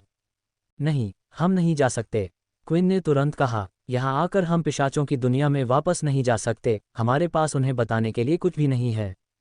लेकिन हमारे पास क्या विकल्प है? वोर्डन ने पूछा। उन्होंने कहा कि उनके पास दूसरे ठिकानों के लिए दूसरे टेलीपोर्टर हैं। शायद वे हमें उनका इस्तेमाल करने देंगे। वोर्डन की बात तो सही थी, लेकिन क्विन के मन में बस एक हल्का सा डर था कि अगर वह वापस गया तो हो सकता है कि वे उसे फिर कभी बाहर न जाने दें। इसके अलावा वह किसी और जगह जाने से पहले ये जानना चाहता था कि आखिर यहाँ हुआ क्या था। पॉल ने कहा, मुझे लगता है कि एक जगह ऐसी है जिसकी हमने जांच नहीं की है, और अगर उसे छुआ भी नहीं गया है तो शायद यहीं से हमारा यहाँ से निकलना मुश्किल हो जाएगा।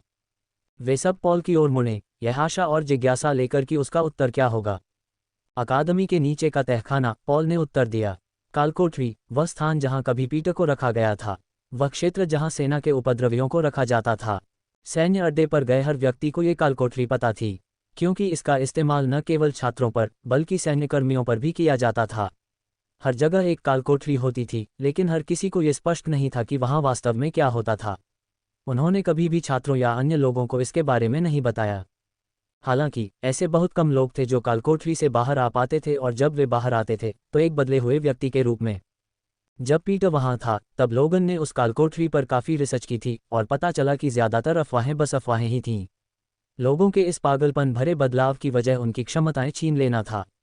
असल में सैन्य ठिकानों के आसपास की कालकोठरियां एक जेल थीं और वे वहां दिन बिताते थे जब तक कि ट्रूड्रीम आकर उनकी क्षमताएं छीन न ले, उन्हें एक सामान्य इंसान बना देता जिसके पास अपनी क्षमताओं का फिर से दुरुपयोग करने का कोई रास्ता नहीं होता।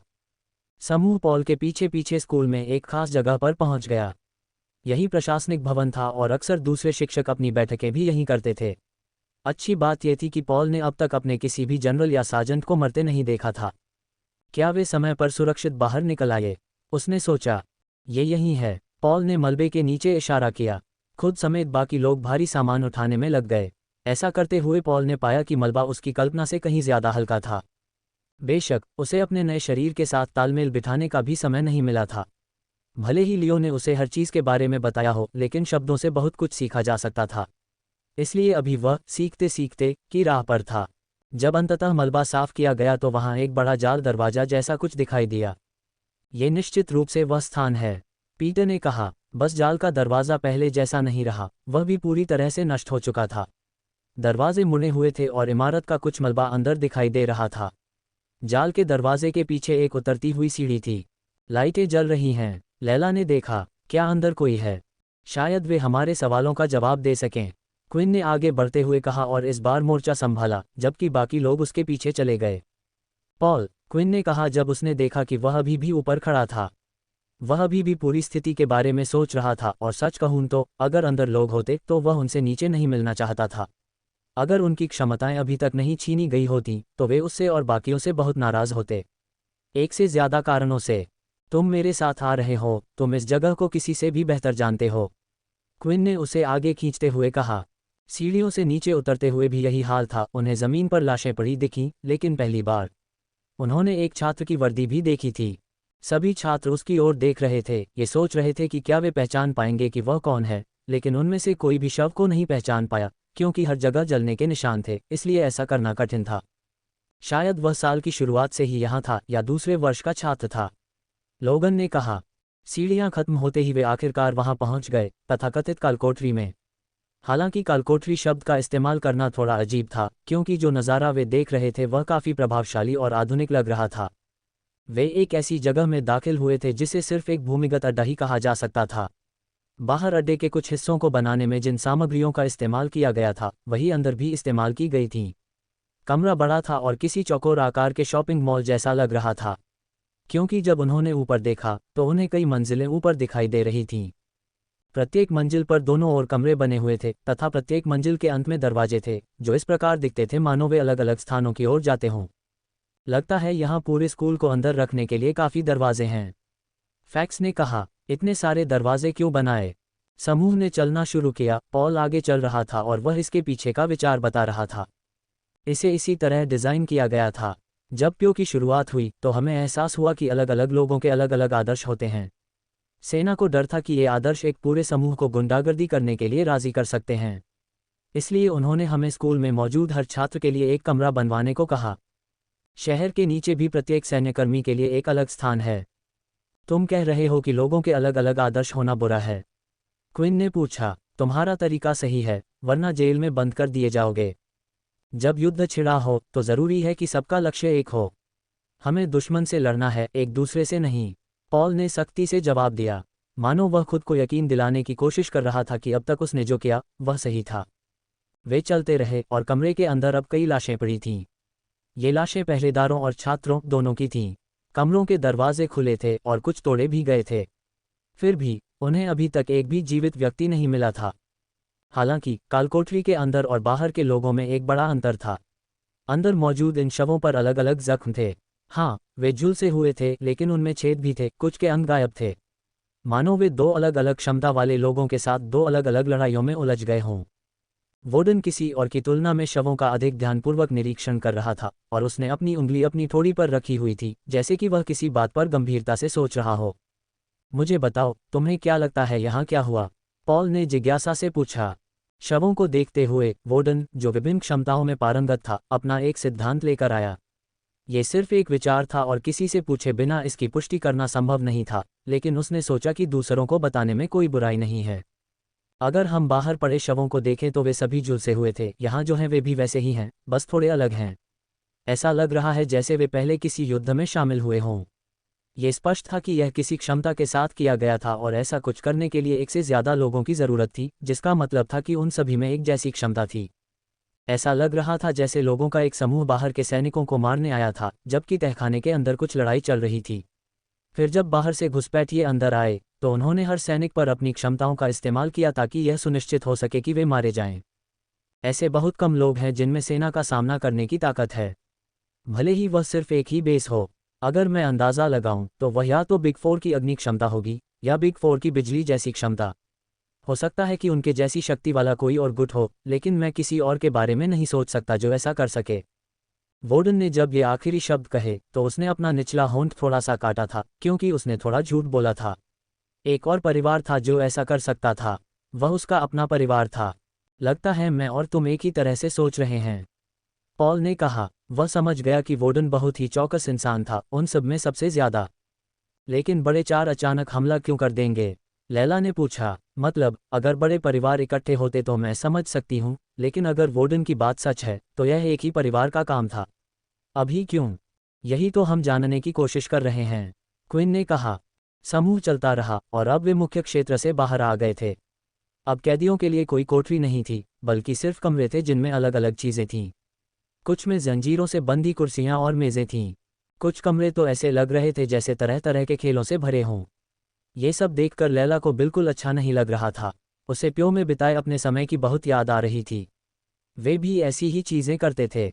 ये सब क्या है? फैक्स ने पूछा। इससे पहले कि मैं कुछ और कहूँ, मुझे लगता है कि मैं जो भी कहूँगा मैं ही बुरा साबित होऊंगा, पॉल ने जवाब दिया। मैं कोई संत नहीं हूँ, यह मैं जानता हूँ, और मैं कई बार अपने ऐसा करने के पीछे की वजह भी बता चुका हूँ। मैं बस आप सबको याद दिलाना चाहता हूँ कि अब मैं आपके साथ हूँ। मैं अपने लोगों को बचाना चाहता हूँ और यह जानना चाहता हूँ कि यहाँ क्या हो रहा है। जो कुछ भी हुआ है वह पहले ही हो चुका है और उसे सिर्फ मैंने ही नहीं बल्कि कई लोगों ने मंजूरी दी है। ये शब्द मुख्यतः क्विन के लिए थे, क्योंकि पॉल एक पिशाच था। ये सब देखकर वह क्विन के दिल की धड़कन को तेज होते हुए सुन सकता था, क्योंकि वह और अधिक निराश हो रहा था। यह एक परीक्षण कक्ष है, पॉल ने कहा। अक्सर यहाँ नई तकनीकें या नई चिकित्सा प्रक्रियाएं होती हैं। जो अपराधी सबसे बड़े अपराध करते हैं उनके लिए इनका इस्तेमाल यहीं किया जाता है। अच्छा हुआ कि पॉल ने वही कहा जो उसने पहले कहा था, क्योंकि अगर वह ऐसा नहीं करता तो क्विन का गुस्सा फिर भड़क उठता, लेकिन यूं ही अपनी सांसें बर्बाद करना बेकार था। बात ये थी कि चीज़ें न्यायसंगत नहीं थीं। अपराधों के साथ न्याय नहीं होगा। उसे यकीन था कि ज़्यादा क्षमता वाले लोग दूसरों की तुलना में ज़्यादा बच निकलने के लिए स्वतंत्र हैं, जबकि उन निम्न स्तरों को वैसे भी इसी तरह की जगहों पर रखा जा सकता है। ये कहते हुए कि उनका कोई बेहतर उपयोग नहीं है, वे लड़ नहीं सकते, इसलिए उनका इस्तेमाल युद्ध के खिलाफ मदद के लिए ही किया जा सकता है। ये बात क्विन को बुरी लगी, क्योंकि यदि उसे कभी अपनी योग्यता प्राप्त नहीं हुई होती तो वह भी पीटर की तरह इन लोगों में से एक होता। पॉल ने कहा, हालांकि हम यहाँ इसलिए आए हैं क्योंकि प्रयोग सिर्फ लोगों पर नहीं बल्कि नई प्रौद्योगिकियों और अन्य विकसित की जा रही चीज़ों पर किया जा रहा है। तभी उन्हें ध्यान आया कि अब तक इस सुविधा का ये हिस्सा अछूता रहा था। वे कई दरवाजों से गुजर रहे थे और हर बार पासकोड डालना ज़रूरी था। आवाज़ और पॉल की उंगली के हिलने के तरीके से भी पता चल रहा था कि हर बार पासकोड अलग अलग था। वे जिस भी कमरे में प्रवेश करते वह अलग अलग चीज़ों से भरा होता था, और अंततः वे उस कमरे में प्रवेश कर जाते थे जिसकी उन्हें तलाश थी। वाह, फैक्स ने कहा। अब तो बढ़िया है, पॉल ने कहा। यह हमारा यहाँ से बाहर निकलने का टिकट है। वे किसी प्रकार के हैंगर में प्रवेश कर चुके थे और उनके सामने एक बड़ा अंतरिक्ष यान था। छात्रों और युवाओं के लिए यह अंतरिक्ष यान अविश्वसनीय लग रहा था। उन्होंने पहले कभी ऐसा कुछ नहीं देखा था। यह अजीब था। हालांकि इंसान अंतरिक्ष में यात्रा कर सकते थे, लेकिन यह उस तरह नहीं था जैसे डाल्की कर सकता था। जब वे अपने यान लेकर आए तो यह इस बात का संकेत था कि उनकी तकनीक कितनी उन्नत थी। युद्ध के दौरान मानवों ने अंतरिक्ष में स्वतंत्र रूप से यात्रा करने के लिए उपयुक्त यान बनाने से पहले ही टेलीपोर्टर तकनीक हासिल कर ली थी। उन्होंने जो जहाज बनाए थे उनका इस्तेमाल उन कुछ जानवरों जैसे ग्रहों पर निगरानी रखने के लिए किया जाएगा जो उनके पास पहले से ही थे। वे एक और हमले के लिए तैयार थे। यही वजह थी कि उन्होंने अपनी जिंदगी का ज़्यादातर हिस्सा ऐसा कुछ पहले कभी नहीं देखा था, और वैम्पायरों के साथ भी यही हुआ। यह अंतरिक्ष यान बड़ा और काफ़ी वायुगतिकीय था क्योंकि यह गति पर केंद्रित था। इसके आगे वाले हिस्से कमांडर के केबिन में एक कांच का सामने का हिस्सा था जिससे आप बाहर देख सकते थे और फिर पीछे की ओर चौड़ा होता गया, कुछ कुछ कागज के हवाई जहाज जैसा। ये किसी हवाई जहाज जैसा नहीं था जहां दो अलग अलग पंख होते हैं।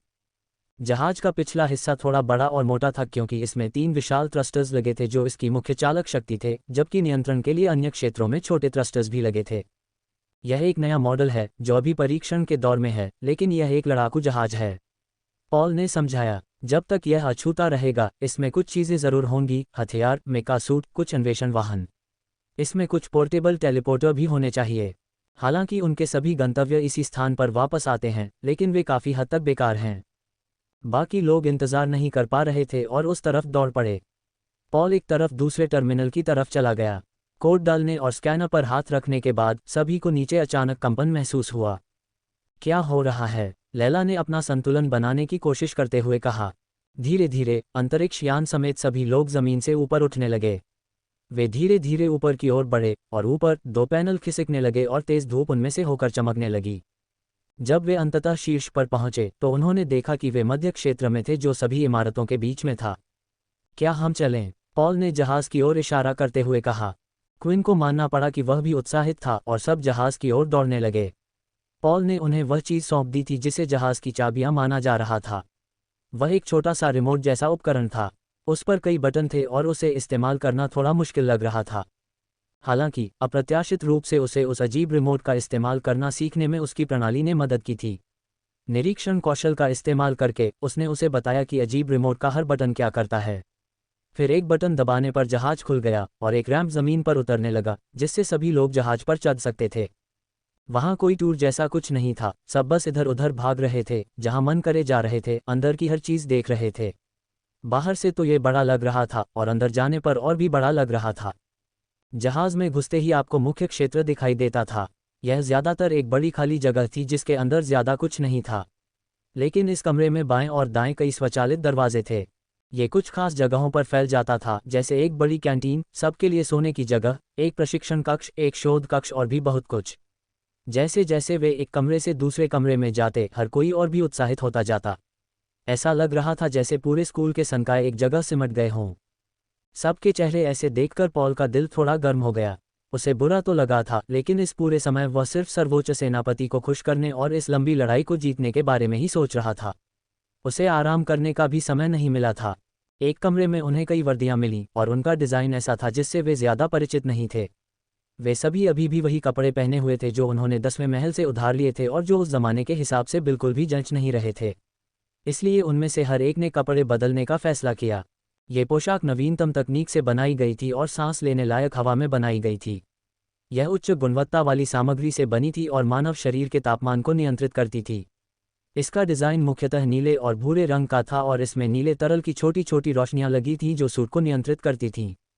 यह एक खास तरह के जानवर से बना है और असल में इसके क्रिस्टल से चलता है, पॉल ने कहा। एक तरह से यह जानवरों का कवच है, या यूं कहें कि जानवरों के कपड़ों का।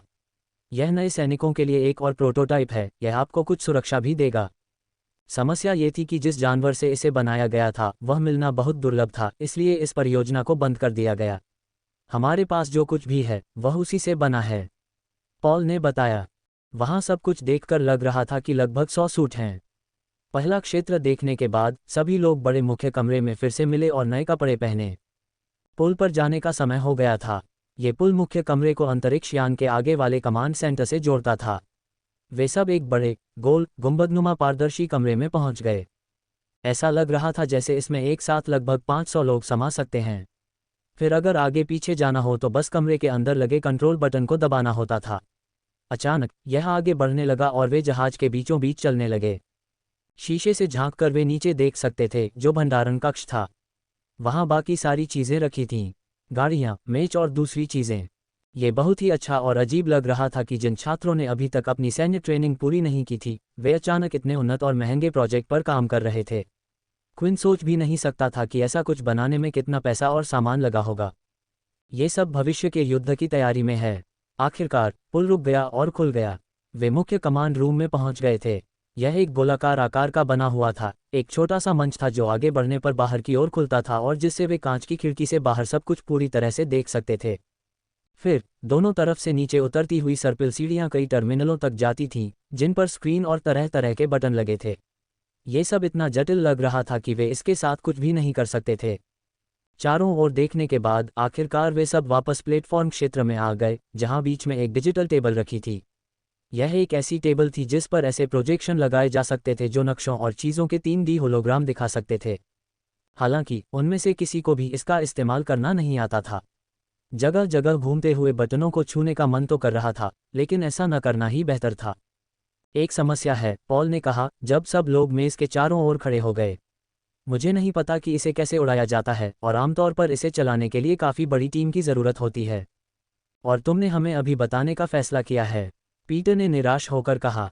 क्विन, यह आदमी हमें बेवकूफ़ बना रहा है। हमें इतना उम्मीदें क्यों बढ़ा रहे हो? पतरस शुरू से ही पॉल को पसंद नहीं करता था। वह उन लोगों में से एक था जो तथाकथित कालकोठरी में थे। फिर भी पॉल के इरादे बुरे नहीं थे। वह यहाँ इसलिए आना चाहता था क्योंकि वह देखना चाहता था कि क्या यहाँ अब भी लोग जिंदा हैं, और कौन जाने शायद वे कोई उपाय निकाल सकें और उसे कामयाब बना सकें।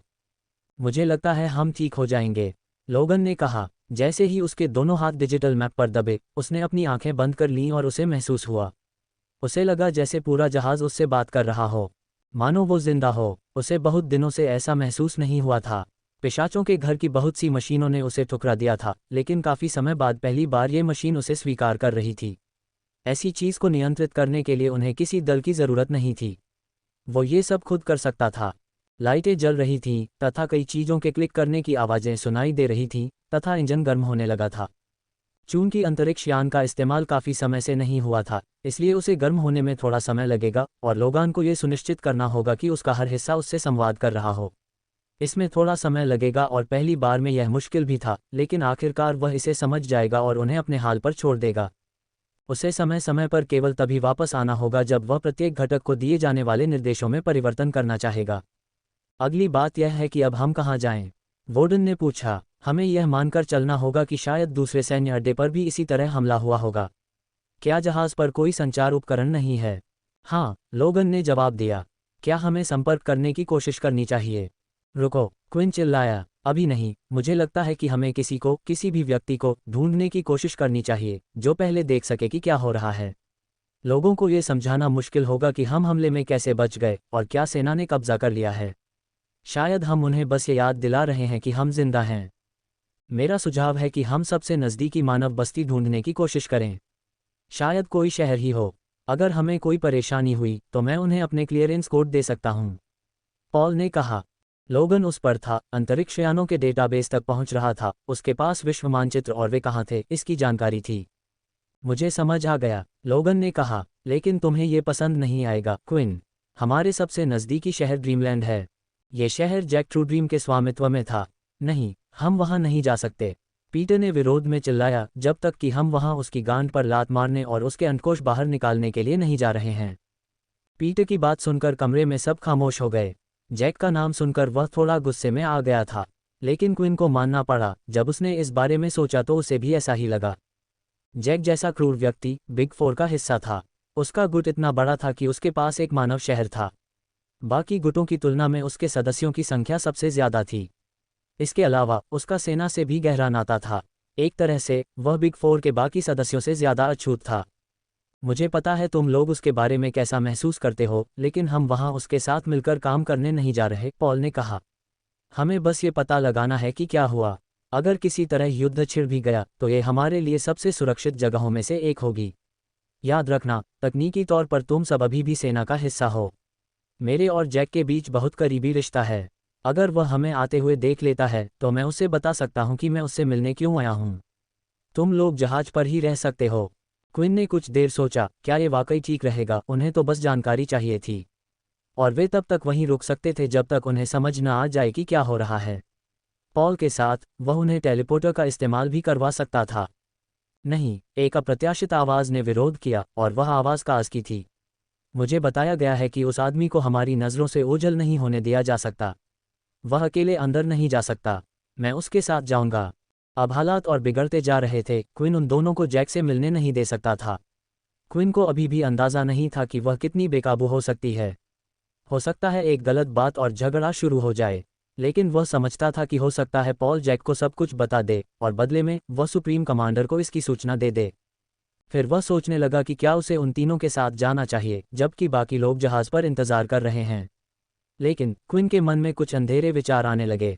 अगर वह चुपके से जैक के पास पहुंच जाए तो शायद उससे छुटकारा पाने का कोई रास्ता हो। जैक की सबसे बड़ी कमजोरी यही थी कि वह ज्यादा मजबूत नहीं था। पिछली बार जब वे मिले थे तब की तुलना में क्विन काफी बड़ा हो गया था। अगर मौका मिले तो वह उनके किए की सजा दे सकता था। कुछ देर सोचने के बाद क्विन को जवाब मिल गया। मुझे नहीं लगता कि यह कोई अच्छा विचार है। क्या किसी दूसरे गुट के स्वामित्व वाले कोई और प्रतिष्ठान है, या शायद कोई तटस्थ मैदान? क्विन ने पूछा। लोगन ने अपनी आंखें बंद कर लीं और फिर से देखने लगा और अगला सबसे नज़दीक वाला दिखाई दिया। हाँ, उसके आगे एक शहर है, लेकिन फिर भी हमें रास्ते में ड्रीमलैंड से गुजरना होगा, लोगन ने उत्तर दिया। मुझे लगता है कि यह सबसे अच्छा होगा, क्विन ने उत्तर दिया। सब लोग एक टर्मिनल पर बैठे थे और व्यस्त दिखने का नाटक कर रहे थे। उन्हें कुछ करने की ज़रूरत नहीं थी क्योंकि लोगान ही सब कुछ नियंत्रित कर रहा था। फिर भी इससे उन्हें अहमियत का एहसास हो रहा था और वे खुद को जहाज़ को संभालने वाली टीम का एक अहम हिस्सा मान रहे थे। यहाँ तक कि काज भी भूमिका निभाने में व्यस्त थी क्योंकि वह हवा में टाइप कर रही थी और लोगन को कप्तान कह रही थी। कैप्टन, क्या हम प्रक्षेपण के लिए तैयार हैं? काज ने पूछा। हाँ, सारी तैयारियां हो चुकी हैं, लोगन ने उत्तर दिया। कैप्टन, सभी पावर थ्रस्टर पूरी तरह से गर्म हो चुके हैं और चलने के लिए तैयार हैं, फैक्स ने टिप्पणी की। हालांकि उसे पता नहीं था कि यह सच है या नहीं। पॉल ने अपना सिर हिलाना शुरू कर दिया। ये बच्चे बहुत मजबूत थे, बहुत बहादुर थे, लेकिन आखिरकार ये सिर्फ बच्चे ही थे। अंतरिक्ष यान गड़गड़ाने लगा और धीरे धीरे उन्हें लगा कि वे ज़मीन से ऊपर उठ रहे हैं। जब वह आखिरकार ज़मीन से काफ़ी दूर हो गया तो पीछे से थ्रस्टर्स की शक्तियां चालू हो गईं और वे उड़ान भरने के लिए तैयार हो गए। हवा में उड़ते हुए उनकी गति धीमी थी, लेकिन धीरे धीरे तेज़ होती गई ताकि जहाज़ पर सवार सभी लोगों को झटका न लगे। लेकिन आखिरकार वे हवाई जहाज़ जितनी तेज़ गति से चल रहे थे। क्या यह इससे भी तेज चल सकता है? क्विन ने पूछा। हो सकता है, लेकिन मैं इसकी सिफारिश नहीं करूंगा, लोगन ने जवाब दिया। हमें पूरी सीट बेल्ट बांधनी होगी और हमें अभी तक इस तरह की चीज़ों के लिए प्रशिक्षित नहीं किया गया है। इससे हम सभी गंभीर रूप से बीमार हो सकते हैं। वैसे भी मंजिल ज़्यादा दूर नहीं थी।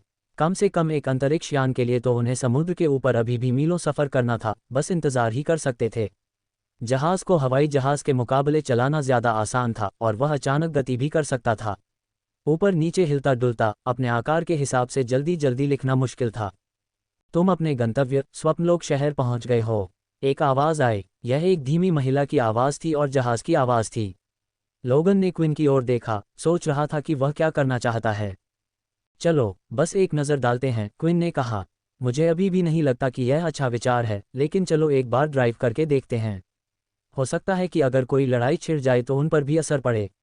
हम देख सकते हैं कि शहर कैसा दिखता है।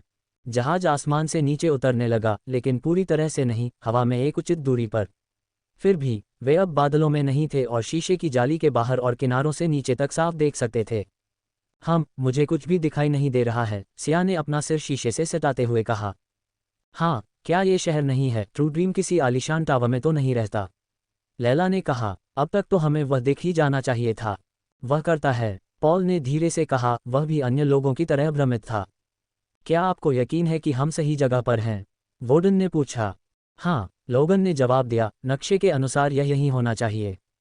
क्या मुझे नीचे जाना चाहिए? शायद हम कुछ देख सकें। आगे बढ़ो और ऐसा करो, क्विन ने आदेश दिया। जहाज नीचे उतरने लगा और नीचे की ओर बढ़ने लगा। आखिरकार उन्हें कुछ दिखाई देने लगा। वे इसके लिए तैयार नहीं थे, वे एक ही दिन में 2 बार इतना बड़ा झटका झेलने के लिए तैयार नहीं थे। सैन्य अड्डे की तरह सब कुछ तबाह हो गया था, बस स्थिति कई गुना बदतर दिख रही थी। सारी इमारतें ऐसी लग रही थीं मानो किसी परमाणु बम से हमला हुआ हो। पूरा शहर अब 3 नहीं रहा, सिर्फ मलबा और ध्वस्त इमारतें ही दिखाई दे रही थीं जिन्हें बीच से पूरी तरह किनारे कर दिया गया था। और पहले की तरह ही वे वहां भी जीवन के कोई संकेत नहीं देख सके। क्या हुआ? क्या पूरी धरती ऐसी ही है? लैला ने पूछा। वह अपना मुंह भी बंद नहीं रख पा रही थी क्योंकि वह अभी भी सदमे में थी। फैक्स ने कहा, यह वास्तव में किसी ज़ॉम्बी फिल्म के दृश्य जैसा लग रहा है। बीप तारांकन बीप। क्विन, स्कैनर पर जीवन के कुछ संकेत मिले हैं। लगभग 10 आदमियों का एक छोटा समूह। क्या हमें उनके पास उतरना चाहिए? लोगन ने पूछा। ये तुरंत निर्णय लेने का समय था, लेकिन अच्छी बात यह थी कि आखिरकार उन्हें कुछ जीवित लोग मिल गए। हालांकि क्विन को अभी भी सतर्क रहने की जरूरत थी, हो सकता है कि वह दुश्मन भी हो। चलो शहर में उतरते हैं, लेकिन अभी उनसे दूर, शायद हम में से कुछ लोग जाकर देख सकें कि वे कौन हैं, क्विन ने कहा, और लोगन ने वैसा ही करना शुरू कर दिया जैसा उसने कहा था। पॉल सब कुछ देख रहा था और उसने गौर किया कि हर कोई क्विन की बात बिना पूछे मान लेता था। वे उसकी समझदारी पर भरोसा करते थे और साथ ही उसके फैसले लेने की क्षमता भी उतनी बुरी नहीं थी। हालांकि कभी कभी शायद वह ज़रूरत से ज़्यादा सतर्क हो जाता था। फिर भी वह बुद्धिमान था और दिखने में जितना भोला था उतना नहीं था। जहाज उतर चुका था और अब ये तय करने का समय आ गया था कि कौन जहाज से उतरकर नीचे के लोगों की जांच करेगा और कौन जहाज की देखभाल और सुरक्षा के लिए रुकेगा। हालांकि क्विन को इस बात की उम्मीद नहीं थी कि हर कोई जहाज छोड़ना चाहेगा। यह एक अच्छी जगह थी, लेकिन वे भी अन्य लोगों की तरह ये जानने के लिए उत्सुक थे कि इस जगह पर क्या हो रहा है। रैंप नीचे कर दिया गया और सब लोग प्रवेश द्वार पर खड़े होकर अपने चुने जाने का इंतजार करने लगे। चलो, तुम्हें पता है हम भाई हैं, फैक्स ने कहा। क्विन, तुम मुझसे जो भी कहोगे मैं करूंगा, लेकिन मैं तुम्हें उससे भी ज़्यादा समय से जानता हूं, पीटर ने जवाब दिया। दोनों लड़कियां बस प्यारी दिखने की कोशिश कर रही थीं, क्योंकि उन्होंने उसे कुत्ते जैसी आंखें दी थीं, और काज भी अचानक उनके पीछे आ गया था। वोर्डन पहले ही क्विन के पक्ष में जा चुका था। यह एक साहसिक कदम था, लेकिन उसने ये सुनिश्चित करने के लिए किया कि उसे चुना जाए। क्विन को फैसला लेने में थोड़ी दिक्कत हुई, लेकिन ऐसा लग रहा था कि उसे ज़्यादा देर तक संघर्ष नहीं करना पड़ेगा। सभी को टायरों की तेज चीख सुनाई दे रही थी। कुछ ही पल बाद 2 बड़ी जीपें, जिनमें आदमी बैठे थे, बाहर निकल आईं। लेफ्टिनेंट बुगन, तीसरी शाखा से, एक आदमी चिल्लाया, यहाँ आने का कारण बताए। पीछे मुड़कर उन्होंने देखा कि कौन आया था और ऐसा लगा कि वे सब सैन्य वर्दी पहने हुए थे। बड़े जहाज को देखकर सैनिकों ने अंदाज़ा लगाया कि किसी अज्ञात कारण से मुख्यालय से कोई आया है। जब पॉल मुड़ा तो सबने उसे तुरंत पहचान लिया और सम्मानपूर्वक सलामी दी। हे जनरल पॉल, आप जीवित हैं, बुगन ने आश्चर्य से कहा। पॉल ने पहले क्विन की तरफ देखा, मानो पूछ रहा हो कि क्या वो बोल सकता है या नहीं। बाकी सैनिकों ने इस पर ध्यान नहीं दिया, लेकिन बुगन ने ध्यान दिया और उसे नोट कर लिया। हाँ, ऐसा ही लगता है। देखिए, मैं कुछ समय से बाहर था और यहाँ तक पहुँच गया हूँ। क्या आप अंदर आकर बात करना चाहेंगे? वे अंततः ये पता लगाने जा रहे थे कि गर्मियों में उनकी छुट्टियों के दौरान क्या हुआ था। ज़्यादातर सैनिकों ने मैदान में बने अपने अस्थायी अड्डे पर वापस लौटने का फैसला कर लिया था, जबकि लेफ्टिनेंट बुगन समेत 3 सैनिकों ने जहाज़ पर आने का फैसला किया था। अंदर जाते हुए, हालांकि वे अपना संयम बनाए रखना चाहते थे, उनके लिए भी यह मुश्किल था। उनकी नज़रें उस जहाज़ की भव्यता को देखकर कमरे में इधर उधर भटकती रहीं। उन्हें पता था कि इस क्षमता के जहाज़ बहुत कम ही बन सकते हैं। संभवतः सेना के पास भी कुछ ही थे। इसलिए जब उन्होंने इसे पहली बार देखा तो उन्हें लगा कि यह मुख्यालय से आ रहा है। जब उन्होंने जहाज़ पर हेड जनरल पॉल को देखा तो उन्हें बहुत आश्चर्य हुआ। जहाज़ पर एक कमरा मीटिंग रूम था और वो ऐसी ही परिस्थितियों के लिए बना था और वे अब वहां जा रहे थे, ताकि मामला संदिग्ध न लगे। क्विन समेत बाकी लोग ऐसे व्यवहार कर रहे थे जैसे पॉल ही उनका नेता हो। पॉल जब लेफ्टिनेंट से बात कर रहा था तब वे एक समूह के रूप में उसके पीछे पीछे चल रहे थे। वे काफ़ी दूरी पर थे, इतनी दूरी पर कि लेफ्टिनेंट को लगा कि वह बिना किसी और की आवाज़ सुने अपनी बात कहने के लिए स्वतंत्र होगा। उसे पता नहीं था कि ज़्यादातर बच्चों की सुनने की क्षमता अद्भुत थी और वे बोले गए हर शब्द को सुन सकते थे। बुगन ने पूछा, क्या इस बैठक में उनके साथ आना ठीक रहेगा? जहाज़ में घुसते ही बुगन को कुछ चीज़ें अजीब लगीं। पहली तो ये कि वह कितना खाली था। उसे देखकर लगा कि जहाज़ पर पूरा बेड़ा होगा। उसने कभी सोचा भी नहीं था कि इतने कम लोग होंगे। दूसरी समस्या ये थी कि लोग भी उतने ही थे। विनम्रता से कहें तो वे बच्चों का एक समूह थे। उनमें से ज़्यादातर बेहद छोटे लग रहे थे। समझ में नहीं आ रहा था कि एक हेड जनरल उनके साथ क्यों था। हालांकि इस तरह के जहाज़ तक सिर्फ एक हेड जनरल ही पहुंच सकता था। वे मेरे साथ हैं, कोई बात नहीं, वे कोई समस्या नहीं बनेंगे। स्थिति थोड़ी अजीब है, लेकिन फिलहाल वे सीधे मेरे नियंत्रण में हैं। मुझे यकीन है कि हम दोनों के पास बात करने के लिए कुछ मुद्दे होंगे, पॉल ने जवाब दिया। अपना सिर घुमाकर बुगन को अभी भी यकीन नहीं हुआ, और जैसे ही उसकी नज़रें क्विन से मिलीं, वह मुंह फेर कर चला गया। बैठक कक्ष में प्रवेश करते ही कमरे के किनारों पर कुर्सियां बिखरी हुई थीं, बीच वाली मेज से ज़्यादा दूर नहीं। मेज़ के चारों ओर भी कुछ कुर्सियां थीं। ऐसी मीटिंग में पूरी टीम का एक साथ मेज़ पर बैठना आम बात नहीं थी। आमतौर पर लोग अपने साथ सिर्फ 2-4 आदमी ही लाते थे और पॉल ये बात जानता था, इसलिए उसने जल्दी से कुछ फैसले लिए। उन्होंने क्विन, वोर्डन और लोगन को अपने साथ बैठक के लिए मुख्य मेज पर बैठने के लिए कहा, जबकि बाकी लोग किनारे पर रखी कुर्सियों पर बैठे थे। वे अभी भी बैठक में चल रही बातों को सुन सकते थे, लेकिन न तो हस्तक्षेप कर सकते थे और न ही उसका हिस्सा बन सकते थे। ओह, वे हमारे साथ शामिल होंगे, बुगन ने हैरानी से कहा।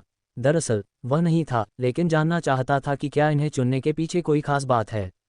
आपको हैरानी होगी कि ये बच्चे कितने प्रतिभाशाली हैं, पॉल ने जवाब दिया। मुझे विश्वास है कि भविष्य में यही हमारा नेतृत्व करेंगे। उन्हें शायद यह एक बेतुकी टिप्पणी लगी होगी, लेकिन अंदर ही अंदर पॉल को भी कुछ ऐसा ही लगा।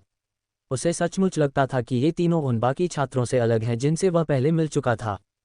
बैठने के बाद बैठक शुरू होने का समय हो गया था। पॉल सबसे ऊंचे पद पर थे, इसलिए वही जिम्मेदारी संभालेंगे और ज्यादातर सवाल पूछेंगे। मेज पर बैठे तीनों लड़के जानते थे कि वे ज्यादा दखलंदाजी नहीं कर पाएंगे। पहला सवाल, चूंकि हम यहाँ हैं, ड्रीमलैंड का क्या हुआ? मुझे यकीन करना मुश्किल लगता है कि ट्रू ड्रीम द्वारा संरक्षित एक शहर रातों रात गायब हो जाएगा, पॉल ने पूछा। लेफ्टिनेंट ने जवाब देने से पहले थोड़ी देर रुककर धीरे से कहा, वास्तव में हम इसीलिए यहाँ हैं। सच्चाई यह है कि हमें नहीं पता कि क्या हुआ। उन सभी के चेहरों पर उलझन भरी झलक दिखाई दी और इससे बुगन के विचारों की पुष्टि हुई। सर, अगर मैं पूछ सकता हूँ, आप कितने समय के लिए चले गए थे? मुझे सर्वोच्च कमांडर द्वारा एक विशेष कार्य सौंपा गया था। हम 1 महीने से भी ज्यादा समय से एक लाल पोर्टल ग्रह पर कुछ जांच पड़ताल कर रहे थे। दुर्भाग्य से मेरी टीम को कुछ मुश्किलों का सामना करना पड़ा। वे फिलहाल लापता हैं। उस समय हम दूसरे सैन्य अड्डे के छात्रों के एक समूह को प्रशिक्षित कर रहे थे। ये ही वो लोग हैं जो मेरे साथ लौटे हैं। जब हम दूसरे बेस पर पहुंचे तो सब कुछ तबाह हो चुका था। सैनिक मर चुके थे और स्कूल का कुछ भी नहीं बचा था। जहाज पर सवार होकर हम सबसे नज़दीकी शहर की ओर बढ़े और तभी हमें तुम्हारा पता चला। बुगन के चेहरे पर गहरी उदासी थी, मानो वह ये सोचने में संघर्ष कर रहा हो कि क्या कहे। 1 महीना, क्या सच में इतना ही समय पहले सब कुछ सामान्य था? बुगन ने मन ही मन कहा, मुझे लगता है तुम्हें सच में नहीं पता कि तब क्या हुआ था।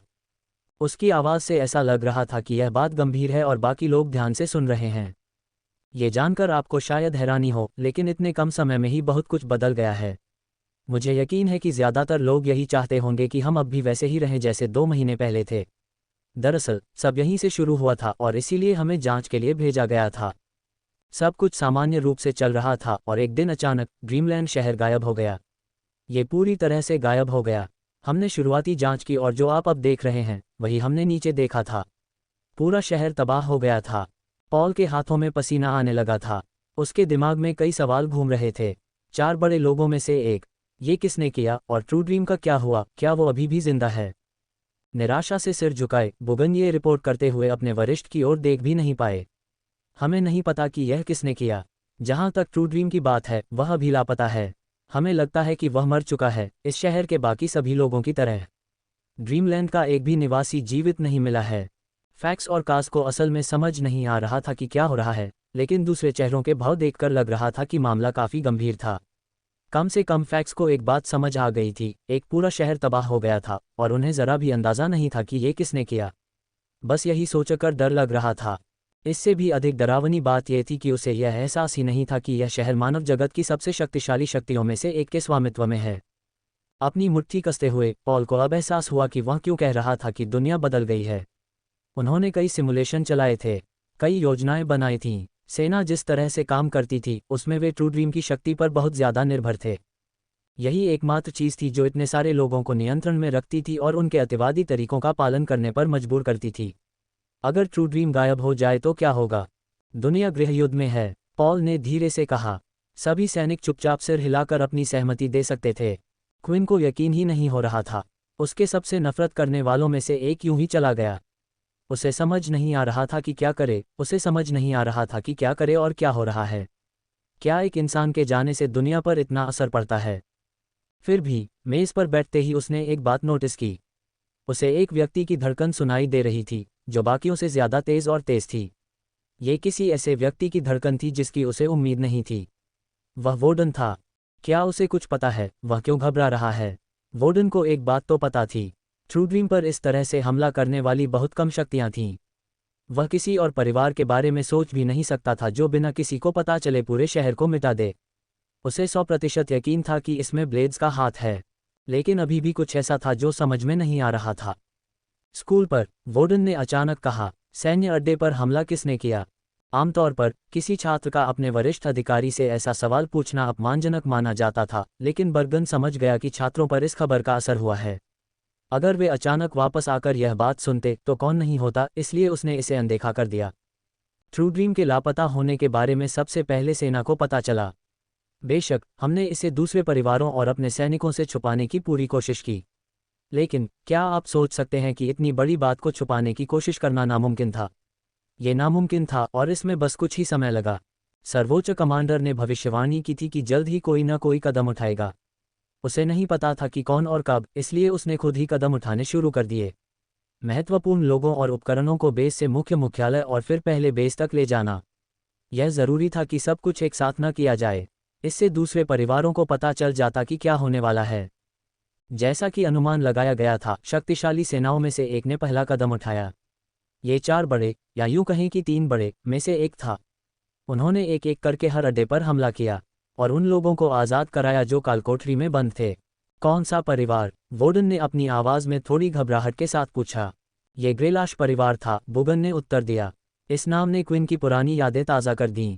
ग्रेलैश परिवार 4 बड़े परिवारों में से एक था और सैन्य अड्डे की घटना के समय उसने अपनी कम उम्र की वजह से सबका ध्यान अपनी ओर खींचा था।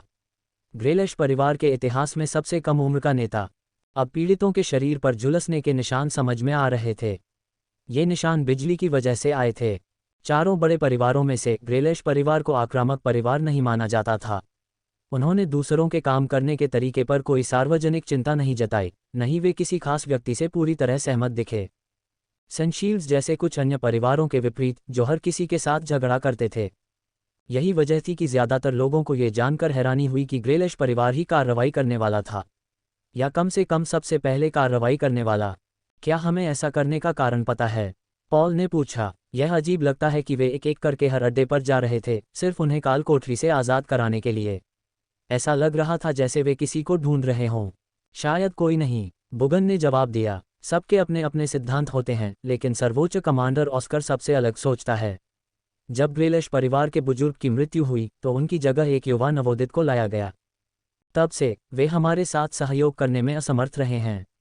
रिपोर्ट: अतिरिक्त जानकारी या किसी आश्रय गृह में प्रवेश की अनुमति मांगते समय सब कुछ इतना धीमा हो जाता था मानो उन्हें कोई परवाह ही न हो। ऑस्कर का मानना है कि ओवन एक बहुत ही चतुर नेता हैं, लेकिन उनके दर्शन और आदर्श उस पूर्व नेता से अलग हैं जिनके साथ उनके अच्छे संबंध थे। जब एक परिवार को पता चला कि ट्रू ड्रीम चला गया है तो उसने जल्द ही कोई कदम उठाया।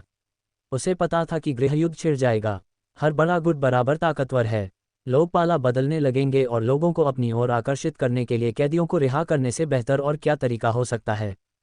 आप कैदियों का ही इस्तेमाल कर सकते हैं, आप सेना के प्रति उनकी नाराजगी का इस्तेमाल कर सकते हैं और भविष्य में वे आपके प्रति एहसानमंद हो सकते हैं। फिर लोगन ने अपना हाथ उठाया, मानो वह फिर से स्कूल में आ गया हो। अपनी ऊंचाई के हिसाब से वह अभी भी मिडिल स्कूल में ही लग रहा था, लेकिन चूंकि वे मेज़ पर बैठे थे इसलिए उन्हें हर सवाल को गंभीरता से लेना पड़ा। भले ही बुगन वहां मौजूद छात्रों का मनोरंजन नहीं करना चाहता था। तुम इस गृहयुद्ध की बात कर रहे हो, लोगन ने कहा। कितने शक्तिशाली गुट हैं। मुझे लगता है कि इस सब में कोई न कोई अग्रणी है। कोई तो आगे है और शायद कुछ छिपे हुए गुट भी हैं जो सामने आने का फैसला कर चुके हैं। बुगन ने सोचा कि यह एक अच्छा प्रश्न है और इसका उत्तर देना आवश्यक है, क्योंकि ये बच्चे इसे समझते भी थे। अगर आप कई लोगों से पूछें तो ट्रू ड्रीम और उनके आदमियों के बिना भी सेना अभी भी नंबर 1 शक्ति थी, बुगन ने जवाब दिया।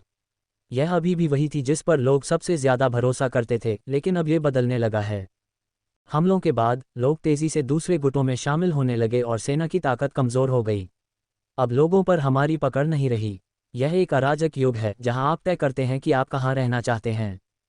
जिस तरह से हम इसे देखते हैं, एक व्यक्ति के पास कुछ विकल्प होते हैं। सर्वोच्च कमांडर ऑस्कर द्वारा संचालित सेना में शामिल होना, 3 परिवारों में से एक में शामिल होना, ग्रेलैश परिवार, सनशील्ड परिवार या ब्री परिवार, फिर एक और शक्ति गुट भी था जिसने छाया में छिपने के बजाय एक साथ बाहर आने का फैसला किया है।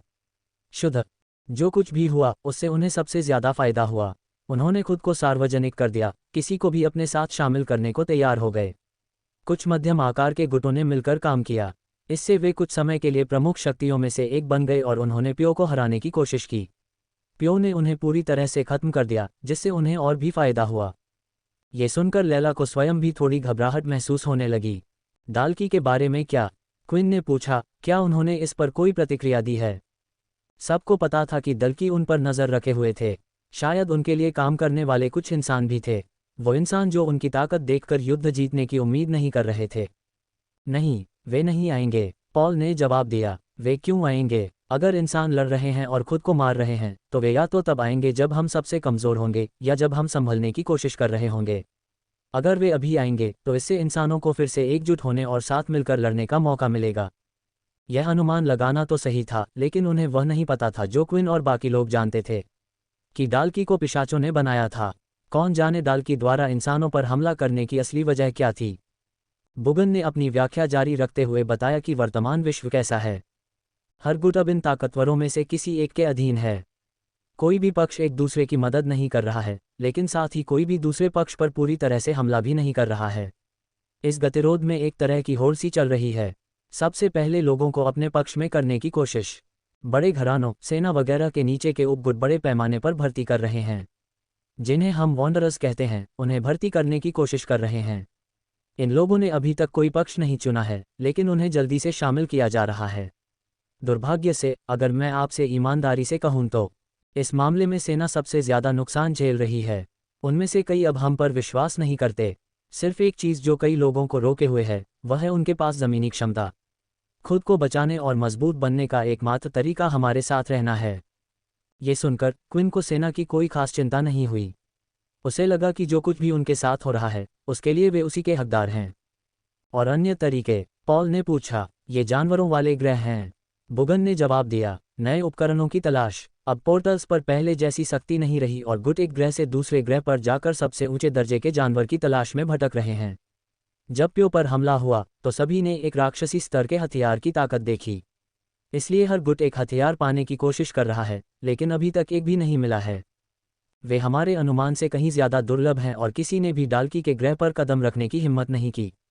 फिर भी ऐसे ग्रह हैं जिनकी अभी तक खोज नहीं हुई है। ऐसे ग्रह जहां लोगों के पास टेलीपोर्टर नहीं हैं। इस संबंध में यात्रा के लिए सेना के पास सबसे अधिक अंतरिक्ष यान है, इसलिए हमें इसमें बढ़त हासिल है। पागलपन, यही विचार कई लोगों के मन में आया। इतने कम समय में इतनी सारी अलग अलग चीज़ें घटित हो गईं। दुनिया पहले जैसी बिल्कुल नहीं लग रही थी। हालांकि ऐसा लग रहा था कि बुगन फिर से बोलने के लिए तैयार थे, क्योंकि यह सब कुछ खत्म नहीं हुआ था। एक और चीज़ है जिसके लिए पावर हाउस लड़ रहे हैं। पहली, ट्रू ड्रीम की खोज। बहुत से लोग यह नहीं मानते कि वह मर चुका है। कौन ऐसी क्षमता से छुटकारा पाना चाहेगा बजाय इसके कि वह उसे अपने लिए इस्तेमाल करे। यही कारण था कि हमें यहाँ जांच के लिए भेजा गया था, ये देखने के लिए कि क्या हम ट्रू ड्रीम से इसका संबंध स्थापित करने वाली कोई चीज़ पा सकते हैं। दुर्भाग्य से अभी तक कोई परिणाम नहीं मिला है। वोर्डन सच में इससे ज़्यादा सहमत नहीं हो सकता था। उसका परिवार ट्रू ड्रीम को यूं ही नहीं मार सकता था। बस इतना ही काफ़ी नहीं था और उसकी काबिलियत भी अच्छी थी, और ज़्यादा संभावना यही थी कि वह उनमें से एक बन गया था। ये सोचते हुए उसे फर्श पर धातु के टकराने की आवाज़ सुनाई दी। आखिरी बात, मैंने इन दोनों को एक साथ रखा है क्योंकि ये एक जैसे हैं। दोनों ही दिग्गज रिचर्ड एनो की तलाश में हैं। क्विन थोड़ा पीछे हट गया था, अपनी सीट से अचानक हिल गया। नाम सुनते ही धरती पर वापस आने की उसकी इच्छा का एक कारण रिचर्ड एनो को खुद ढूंढना भी था। उसके मन में कुछ सवाल थे जो वह पूछना चाहता था। उसका सबसे संभावित संदिग्ध यही था कि क्या वह पहला राजा था। न केवल वह उसे ढूंढ रहा था, अब बुगन उसे बता रहा था कि हर कोई उसे ढूंढ रहा है। उसने हमारी दुनिया में कई अलग अलग तकनीकें पेश की थीं। कुछ लोगों को लगता है कि उसकी क्षमता इसी से जुड़ी हो सकती है। हालांकि जब से ये सब शुरू हुआ है तब से कोई भी उसे ढूंढ नहीं पाया है। कम से कम हमारी खुफिया जानकारी तो यही कहती है। आखिरकार मीटिंग खत्म हो गई और ऐसा लग रहा था कि बाहर अंधेरा हो चुका है। पॉल ने तीनों आदमियों को रात भर अंतरिक्ष यान में ही रुकने और सोने का प्रस्ताव दिया। आखिरकार उनके पास बिस्तरों की भरमार थी। उन्होंने मान लिया, क्योंकि पॉल की स्थिति को देखते हुए उन्हें ऐसा करना ही था। बातचीत और रेडियो पर दूसरों को अपनी योजनाएं बताने के बाद उन्होंने रात वहीं रुकने का फैसला किया। जब वे सो गए तो बाकी लोग चुपके से मीटिंग रूम में फिर से बातचीत करने के लिए मिले। तीनों व्यक्तियों पर नज़र रखते हुए पीटर को प्रभारी बनाया गया, क्योंकि वह दूसरों की तरह सो नहीं जाएगा और जब तक क्विन आदेश देगा वह उसका पालन करेगा। इस बार सब लोग मेज़ पर बैठे थे और किसी को भी सबसे पहले बोलने में काफ़ी वक्त लगा। वे अभी भी जो कुछ उन्हें बताया गया था उसे समझने की कोशिश कर रहे थे। चलो मैं तुम्हारी थोड़ी मदद कर देता हूँ, पॉल ने बातचीत शुरू करते हुए कहा। तुम ज़्यादा कुछ नहीं कर सकते। उनके हिसाब से तो जैसे हालात हैं, हमारे पास बस एक ही रास्ता है, किसी एक पावर हाउस में शामिल हो जाना। हमें अपने काम या मिशन पर ध्यान देना होगा, जानकारी इकट्ठा करनी होगी, है ना? हम वानर बनकर ऐसा नहीं कर सकते, लेकिन अब स्थिति बदल गई है। सेना के पास अब हर चीज़ की चाबी नहीं है और किसी भी समय उनके बीच बड़ा टकराव हो सकता है। प्रश्न यह है कि हम किस में शामिल होंगे।